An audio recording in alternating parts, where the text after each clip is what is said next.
ਸਤਿ ਸ਼੍ਰੀ ਅਕਾਲ। ਤੁਸੀਂ ਜੁੜੇ ਹੋਏ ਹੋ ਪੰਜਾਬੀ ਰੇਡੀਓ USA ਦੇ ਨਾਲ ਤੇ ਮੈਂ ਹਾਂ ਪ੍ਰਵੀਨ ਸ਼ਰਮਾ ਲੈ ਕੇ ਹਾਜ਼ਰ ਹਾਂ ਪ੍ਰੋਗਰਾਮ ਖਬਰ ਤੇ ਨਜ਼ਰ ਪ੍ਰੋਗਰਾਮ ਦੇ ਵਿੱਚ ਕੀ ਅਹਿਮ ਤੇ ਕੀ ਖਾਸ ਖਬਰਾਂ ਨੂੰ ਲੈ ਕੇ ਚਰਚਾ ਕਰਨ ਦੇ ਲਈ ਜੁੜ ਚੁੱਕੇ ਨੇ ਪੰਜਾਬ ਤੋਂ ਪੱਤਰਕਾਰ ਦੀਪਕ ਸ਼ਰਮਾ ਚਨਾਰਥਲ ਜੀ। ਸ਼ਰਮਾ ਜੀ ਸਤਿ ਸ਼੍ਰੀ ਅਕਾਲ, ਸਵਾਗਤ ਹੈ ਜੀ ਪੰਜਾਬੀ ਰੇਡੀਓ USA ਤੇ। ਸਤਿ ਸ਼੍ਰੀ ਅਕਾਲ ਪ੍ਰਵੀਨ ਜੀ, ਸਾਰੇ ਦਰਸ਼ਕਾਂ ਨੂੰ ਸਰੋਤਿਆਂ ਨੂੰ ਮੇਰੀ ਪਿਆਰ ਭਰੀ ਸਤਿ ਸ਼੍ਰੀ ਅਕਾਲ ਜੀ। ਅੱਗੇ ਵਧਣ ਤੋਂ ਪਹਿਲਾਂ ਧੰਨਵਾਦ ਕਰਦੇ ਚਲੀਏ ਸਪਾਂਸਰਸ ਦਾ ਜਿਹੜੇ ਜ਼ਰੀਆ ਬਣਦੇ ਨੇ ਇਹਨਾਂ ਪ੍ਰੋਗਰਾਮਾਂ ਨੂੰ ਤੁਹਾਡੇ ਤੱਕ ਪਹੁੰਚਾਉਣ ਦੇ ਲਈ। ਖਾਲਸਾ ਇੰਸ਼ੋਰੈਂਸ ਏਜੰਸੀ ਵਾਲੇ, ਜਿਨ੍ਹਾਂ ਤੋਂ ਤੁਸੀਂ ਹਰ ਤਰੀਕੇ ਦੀ ਇੰਸ਼ੋਰੈਂਸ ਲੈ ਸਕਦੇ ਹੋ। ਇੰਸ਼ੋਰੈਂਸ ਬਾਰੇ ਪਤਾ ਕਰਨ ਦੇ ਲਈ ਇਹਨਾਂ ਦਾ ਨੰਬਰ ਹੈ 462722500। ਇਹ ਪਿਛਲੇ 3 ਦਹਾਕਿਆਂ ਤੋਂ ਵੱਧ ਸਮੇਂ ਤੋਂ ਇੰਸ਼ੋਰੈਂਸ ਬਿਜ਼ਨਸ ਦੇ ਵਿੱਚ ਸ਼ਾਨਦਾਰ ਸੇਵਾਵਾਂ ਦੇ ਰਹੇ ਨੇ ਤੇ ਅਮਰੀਕਾ ਭਰ ਦੇ ਵਿੱਚ ਇੰਸ਼ੋਰੈਂਸ ਕਰਦੇ ਨੇ। ਅੱਜ ਹੀ ਕਾਲ ਕਰੋ 462722500 ਤੇ। ਟਰਕੀਅਨ ਇਮੀਗ੍ਰੇਸ਼ਨ ਲਾ ਫਰਮ ਵਾਲੇ, ਜੇ ਟਰਕੀਅਨ ਟੋਰਨੀ ਟਰਕੀਅਨ ਦੇ ਨਾਲ ਤੁਸੀਂ US ਇਮੀਗ੍ਰੇਸ਼ਨ ਬਾਬਤ ਕੋਈ ਵੀ ਸਲਾਹ ਕਰਨੀ ਹੈ ਤੇ ਕੋਈ ਵੀ ਸਵਾਲ ਪੁੱਛਣਾ ਤੇ ਇਹਨਾਂ ਦਾ ਨੰਬਰ ਹੈ 4159090503। Gurdeep Singh Birdi Clovis, Satnam Singh Shergill, Selma Visalia family Fresno, Mandeep Singh, Sandeep Kaur San Jose, Gurpal Singh Sacramento, Sarabjit Singh Shokar Turlock ਤੇ ਕਮਲਜੀਤ ਸਿੰਘ ਮੱਖਣ ਦੌਲਤਪੁਰੀਆ ਸੈਂਟਰਲ ਵੈਲੀ ਤੋਂ। ਇਹਨਾਂ ਸਾਰੇ ਹੀ ਸਪਾਂਸਰਸ ਦਾ ਬਹੁਤ ਬਹੁਤ ਧੰਨਵਾਦ। ਤੇ ਜੇਕਰ ਤੁਸੀਂ ਵੀ ਪੰਜਾਬੀ ਰੇਡੀਓ USA ਦੇ ਇਹਨਾਂ ਪ੍ਰੋਗਰਾਮਾਂ ਨੂੰ ਸਪਾਂਸਰ ਕਰਨਾ ਚਾਹੁੰਦੇ ਹੋ ਤਾਂ ਸਟੂਡੀਓ ਦਾ ਨੰਬਰ ਹੈ 46272252500। ਅੱਜ ਦਾ ਇੱਕ ਖਬਰ ਤੇ ਨਜ਼ਰ ਪ੍ਰੋਗਰਾਮ ਸਾਲ 2024 ਦੀ 22 ਅਪ੍ਰੈਲ ਦਾ ਪ੍ਰੋਗਰਾਮ ਹੈ ਤੇ ਦਿਨ ਅੱਜ ਸੋਮਵਾਰ ਹੈ। ਸ਼ਰਮਾ ਜੀ, ਖਬਰਾਂ ਦੇ ਵੱਲ ਆਈਏ। ਸ਼ੁਰੂਆਤ ਕਰੀਏ ਸਿਆਸਤ ਤੋਂ। ਜਲੰਧਰ ਤੋਂ ਸਾਰੀਆਂ ਪਾਰਟੀਆਂ ਨੇ ਤਕਰੀਬਨ ਆਪਣੇ ਉਮੀਦਵਾਰ ਐਲਾਨ ਦਿੱਤੇ ਨੇ। ਪਤਾ ਲੱਗਿਆ ਕਿ ਅਕਾਲੀ ਦਲ ਚੋਂ ਪਵਨ ਟੀਨੂ ਗਏ, ਉਹਨੂੰ ਟਿਕਟ ਮਿਲ ਗਈ। ਇਹ ਵੀ ਪਤਾ ਲੱਗਿਆ ਕਿ ਅਕਾਲੀ ਦਲ ਦੇ ਵਿੱਚ KP ਸਾਹਿਬ ਆਏ ਨੇ, ਉਹਨਾਂ ਨੂੰ ਵੀ ਟਿਕਟ ਮਿਲ ਗਈ। ਸੋ ਇਹ ਲਗਾਤਾਰ ਇਹ ਚਰਚਾਵਾਂ ਚੱਲਦੀਆਂ ਰਹੀਆਂ। ਕਹਿੰਦੇ ਦਲ ਬਦਲੂ ਉਮੀਦਵਾਰ ਸਭ ਤੋਂ ਵੱਧ ਜਲੰਧਰ ਦੇ ਵਿੱਚ ਨੇ। ਬਿਲਕੁਲ ਪ੍ਰਵੀਨ ਜੀ, ਵੈਸੇ ਆਪਾਂ ਦਲ ਬਦਲੂਆਂ ਦੇ ਹਵਾਲੇ ਨਾਲ ਕਾਫੀ ਚਰਚਾ ਪਹਿਲਾਂ ਵੀ ਕਰ ਚੁੱਕੇ ਹਾਂ ਤੇ ਉਸ ਹਿਸਾਬ ਨਾਲ ਆਪਾਂ ਗੱਲ ਕਰ ਸੀ ਕਿ 4 ਤਾਂ ਦਲ ਬਦਲੂਆਂ ਨੂੰ ਟਿਕਟਾਂ ਭਾਜਪਾ ਨੇ ਦਿੱਤੀਆਂ ਨੇ, 3 ਦਲ ਬਦਲੂਆਂ ਨੂੰ ਟਿਕਟਾਂ ਆਮ ਆਦਮੀ ਪਾਰਟੀ ਨੇ ਦਿੱਤੀਆਂ ਨੇ, 1 ਦਲ ਬਦਲੂ ਦੇ ਰੂਪ ਦੇ ਵਿੱਚ ਧਰਮਵੀਰ ਗਾਂਧੀ ਹੋਰਾਂ ਦੀ ਟਿਕਟ ਅਕਾਲੀ ਦਲ ਨੇ ਵੀ ਦਿੱਤੀ ਆ, ਮਾਫ ਕਰਨਾ ਕਾਂਗਰਸ ਨੇ ਵੀ ਦਿੱਤੀ ਆ। ਸੋ ਅਕਾਲੀ ਦਲ ਇੱਕ ਬਚਿਆ ਸੀਗਾ, ਉਹ ਵੀ ਇਸ ਕਤਾਰ 'ਚ ਸ਼ਾਮਲ ਹੋ ਗਿਆ। ਹੁਣ ਕੱਲ ਮਹਿੰਦਰ ਸਿੰਘ KP ਹੋਰਾਂ ਨੂੰ ਸ਼ਾਮਲ ਕੀਤਾ ਤੇ ਸ਼ਾਮਲ ਹੁੰਦੇ ਹੀ ਟਿਕਟ ਦੇਤੀ। ਸੋ ਉਹ ਕਹਿੰਦਾ ਕਿ ਜੇ ਬਾਕੀ ਸਾਰੀਆਂ ਪਾਰਟੀਆਂ ਇਸ ਕਤਾਰ 'ਚ ਖੜੀਆਂ ਨੇ ਕਿ ਦਲ ਬਦਲ ਨੂੰ ਟਿਕਟਾਂ ਦੇਣ 'ਚ, ਤਾਂ ਅਕਾਲੀ ਦਲ ਕੋਲ ਵੀ ਉਹ ਬਾਇਓਡਾਟੇ ਦੇ ਵਿੱਚੋਂ ਗੱਲ ਹੋਣੀ ਚਾਹੀਦੀ ਹੈ ਨਾ। ਸੋ ਇਸ ਲਈ ਅਕਾਲੀ ਦਲ ਕਹਿੰਦਾ ਆਪਾਂ ਪਿੱਛੇ ਕਿਵੇਂ ਰਹੀ, ਉਹਨੇ ਵੀ ਇੱਕ ਉਮੀਦਵਾਰ। ਤੇ ਕਾਂਗਰਸ ਨੂੰ ਲੱਗਿਆ ਕਿ ਇਹ ਤਾਂ ਸਾਡੇ ਬਰਾਬਰ ਹੋ ਗਈ ਗੱਲ, ਫਿਰ ਕਾਂਗਰਸ ਨੇ ਕਹਿੰਦੇ ਕਿ ਕੱਲ ਇੱਕ ਹੋਰ ਨੂੰ ਦੇਤੀ। ਸੋ ਇਸ ਲਈ ਉਹ ਵੀ ਬਰਾਬਰ ਲਏ। ਕੱਲ ਹੁਸ਼ਿਆਰਪੁਰ ਤੋਂ ਉਹਨਾਂ ਨੇ ਬੀਬੀ ਨੂੰ ਟਿਕਟ ਦਿੱਤੀ ਆ, ਜਿਹੜੀ ਨੂੰ ਆਪਣਾ ਜਾਮਨੀ ਗੋਮਰ। ਇਹਨੇ 2014 ਦੀ ਲੋਕ ਸਭਾ ਚੋਣ ਆਮ ਆਦਮੀ ਪਾਰਟੀ ਦੀ ਟਿਕਟ ਤੇ ਲੜੀ ਸੀ ਹੁਸ਼ਿਆਰਪੁਰ ਤੋਂ। ਠੀਕ ਹੈ। ਸੋ 2016 ਚ ਫਿਰ ਇਹ ਕਾਂਗਰਸ ਸ਼ਾਮਲ ਹੋ ਗਈ ਤੇ ਹੁਣ ਇਹਨੂੰ ਕਾਂਗਰਸ ਤੋਂ ਟਿਕਟ ਮਿਲ ਗਈ ਆ। ਸੋ ਇਸ ਲਈ ਇਹ ਹੁਣ ਕਾਂਗਰਸ ਵੀ ਦਲ ਬਦਲਣ ਦੇ ਮਾਮਲੇ ਚ 2 ਟਿਕਟਾਂ ਦੇ ਚੁੱਕੀ ਹੈ ਤੇ ਅਕਾਲੀ ਦਲ ਨੇ ਕੱਲ ਇੱਕ। ਪਰ ਜਦੋਂ ਤੁਸੀਂ ਜਲੰਧਰ ਦੀ ਸੀਟ ਤੇ ਦੇਖਦੇ ਹੋ ਤਾਂ ਤੁਹਾਡੀ ਨਜ਼ਰ ਪੈਂਦੀ ਹੈ ਕਿ ਲਗਭਗ ਸਾਰੀਆਂ ਹੀ ਪਾਰਟੀਆਂ ਇਸ ਕਤਾਰ 'ਚ ਖੜੀਆਂ ਨਜ਼ਰ ਆਉਂਦੀਆਂ ਨੇ। ਠੀਕ ਹੈ। ਤੁਸੀਂ ਤਾਜੀ ਕੱਲ ਵਾਲੀ ਘਟਨਾ ਸ਼ੁਰੂ ਕਰ ਲਓ। ਮਹਿੰਦਰ ਸਿੰਘ KP ਹੋਰੀ ਕਾਂਗਰਸ ਪਾਰਟੀ ਦੇ ਪੰਜਾਬ ਦੇ ਪ੍ਰਧਾਨ ਰਹੇ ਨੇ। ਮਹਿੰਦਰ ਸਿੰਘ KP ਹੋਰਾਂ ਦਾ ਪਰਿਵਾਰ ਪੀੜ੍ਹੀ ਦਰ ਪੀੜ੍ਹੀ ਕਾਂਗਰਸੀ ਚੱਲਿਆ ਆਉਂਦਾ। ਬਿਲਕੁਲ। ਮਹਿੰਦਰ ਸਿੰਘ KP ਹੋਰੀ ਸੰਸਦ ਮੈਂਬਰ ਤੱਕ ਰਹੇ, ਇਸੇ ਜਲੰਧਰ ਸੀਟ ਤੋਂ ਜਿੱਤੇ ਰਹੇ ਤੇ ਹੁਸ਼ਿਆਰਪੁਰ ਤੋਂ ਚੋਣ ਲੜੀ ਸੀ, ਚਲੋ ਨਹੀਂ ਜਿੱਤੇ। ਸੋ ਉਹ ਮਹਿੰਦਰ ਸਿੰਘ KP ਹੋਰਾਂ ਨੇ ਜਦੋਂ ਤੈਅ ਹੋ ਗਿਆ, ਕਿਉਂਕਿ ਸੁਖਬੀਰ 2 ਦਿਨਾਂ ਤੋਂ ਜਲੰਧਰ 'ਚ ਸੀਗੇ। ਔਰ ਇਹ ਗੱਲ ਲਗਭਗ ਕਾਫੀ ਪਹਿਲਾਂ ਤੁਰ ਪਈ ਸੀ। ਉਹ ਤਾਂ ਇਕੱਠਾ ਚਾਹੁੰਦੇ ਸੀ ਕਿ ਇੱਕੋ ਦਿਨ 'ਚ 2 ਲਿਆਈਏ, ਸਾਂਪਲਾ ਵੀ ਆ ਜਾਵੇ ਉਦਣੇ। ਤੇ ਉਹ ਜਦੋਂ ਸਾਂਪਲਿਆਂ ਦੀ ਗੱਲ ਨਹੀਂ ਬਣੀ, ਫਿਰ ਇਕੱਲੇ KP ਨਾਲ ਗੱਲ ਸਾਰਨੀ। ਪਰ KP ਦੇ ਘਰੇ ਜਾਣ ਤੋਂ ਪਹਿਲਾਂ ਘੰਟਾ ਕੁ ਪਹਿਲਾਂ ਹੀ, ਜਦੋਂ KP ਦੇ ਘਰੇ ਸੁਖਬੀਰ ਬਾਦਲ ਉਹਨਾਂ ਦਾ ਕਾਫਲਾ ਪਹੁੰਚਣਾ ਸੀ, ਉਦੋਂ ਘੰਟਾ ਕੁ ਪਹਿਲਾਂ ਹੀ ਉਹਨਾਂ ਨੇ ਘਰੋਂ ਝੰਡਾ ਲਾਇਆ ਤੇ ਦੂਜਾ ਲਾਇਆ ਤੇ KP ਜੀ ਸ਼ਾਮਲ ਹੋਏ ਤੇ ਸ਼ਾਮਲ ਹੁੰਦੇ ਟਿਕਟ। ਸੋ ਇਸ ਲਈ ਇੱਕ ਤਾਂ ਇਹ ਟਿਕਟ ਹੈ ਜਿਹੜੀ ਦਲ ਬਦਲ ਦੇ ਰੂਪ 'ਚ ਅਕਾਲੀ ਦਲ ਨੇ ਦਿੱਤੀ ਹੈ। ਦੂਸਰੇ ਅਕਾਲੀ ਦਲ ਦੇ ਹੀ ਬੰਦੇ ਨੂੰ, ਜਿਵੇਂ ਤੁਸੀਂ ਗੱਲ ਕਰ ਰਹੇ ਸੀ, ਆਮ ਆਦਮੀ ਪਾਰਟੀ ਨੇ ਟਿਕਟ ਦਿੱਤੀ ਹੈ ਪਵਨ ਕੁਮਾਰ ਟੀਨੂ। ਸੋ ਇਸ ਲਈ ਉਹ ਵੀ ਦਲ ਬਦਲੂ ਦੀ ਸੂਚੀ 'ਚ ਆਉਂਦੇ ਨੇ। ਸੁਸ਼ੀਲ ਰਿੰਕੂ, ਜਿਹਨੂੰ ਭਾਜਪਾ ਨੇ ਟਿਕਟ ਦਿੱਤੀ ਹੈ, ਉਹ ਵੀ ਦਲ ਬਦਲੀ ਸੂਚੀ ਸ਼ਾਮਲ ਆਉਂਦੇ ਨੇ। ਸੋ 3 ਉਮੀਦਵਾਰ ਤਾਂ ਵੱਡੇ ਸਿੱਧੇ ਹੋ ਗਏ, ਜਿਨ੍ਹਾਂ ਨੂੰ ਦਲਾਂ ਤੋਂ ਦੂਆਂ ਤੋਂ ਲਿਆ ਕੇ ਪਾਰਟੀ ਨੇ ਟਿਕਟ ਦਿੱਤੀ ਹੈ। ਤੇ ਚਰਨਜੀਤ ਚੰਨੀ ਨੂੰ ਜੇ ਤੁਸੀਂ ਕਹਿੰਦੇ ਹੋ ਕਿ ਹਾਂ ਕਾਂਗਰਸੀ ਹੈ ਤਾਂ ਉਸ ਨਾਤੇ, ਪਰ ਉਹ ਹਲਕੇ ਤੋਂ ਬਾਹਰ ਹੀ ਹੈ। ਜੇ ਦੂਜੇ ਪਾਰਟੀ ਤੋਂ ਬਾਹਰੀ ਸੀ, ਉਹ ਹਲਕੇ ਤੋਂ ਬਾਹਰੀ ਨੇ। ਵੈਸੇ ਚਰਨਜੀਤ ਚੰਨੀ ਹੋਰਾਂ ਨੇ ਵੀ ਕਿਸੇ ਸਮੇਂ ਆਜ਼ਾਦ ਉਮੀਦਵਾਰ ਵਜੋਂ ਆਪਣਾ ਸਫ਼ਰ ਸ਼ੁਰੂ ਕੀਤਾ ਸੀ MLA ਦਾ। ਤੇ ਉਸ ਤੋਂ ਬਾਅਦ ਉਹ ਕਾਂਗਰਸ 'ਚ ਆਏ ਤੇ ਚਲੋ ਬਣਦੇ ਇੱਥੇ ਤੱਕ ਪਹੁੰਚੇ ਕਿ ਮੁੱਖ ਮੰਤਰੀ ਵੀ ਰਹਿ ਲਏ। ਸੋ ਪਰ ਹੁਣ ਉਹ ਹਲਕੇ ਲਈ ਤਾਂ ਬਾਹਰੀ ਨੇ। ਪਰ ਜਿਹੜੇ ਬਾਕੀ ਨੇ, ਤੁਸੀਂ ਇਹ ਦੇਖੋ ਕਿ ਪਵਨ ਕੁਮਾਰ ਟੀਨੂ ਨੂੰ ਆਮ ਆਦਮੀ ਪਾਰਟੀ ਤੋੜ ਕੇ ਲਿਆਂਦੀ ਹੈ ਅਕਾਲੀ ਦਲ ਚੋਂ, ਤੇ ਅਕਾਲੀ ਦਲ ਕਹਿੰਦੀ ਜੀ ਸਾਡਾ ਬੰਦਾ ਤੋੜ ਕੇ ਲੈ ਗਏ। ਜੀ ਤੇ ਬਹੁਜਨ ਸਮਾਜ ਪਾਰਟੀ ਕਹਿੰਦੇ ਭਾਈ ਬੰਦਾ ਤਾਂ ਕਿਸੇ ਸਮੇਂ ਸਾਡਾ ਸੀ, ਤੁਸੀਂ ਤੋੜ ਕੇ ਲੈ ਗਏ ਸੀ। ਸਹੀ ਹੈ, ਸੋ ਇਸ ਲਈ ਬਿਲਕੁਲ। ਉਹ ਤੋਂ ਗਾਹਾਂ ਅੱਗੇ ਚਲਾ ਗਿਆ।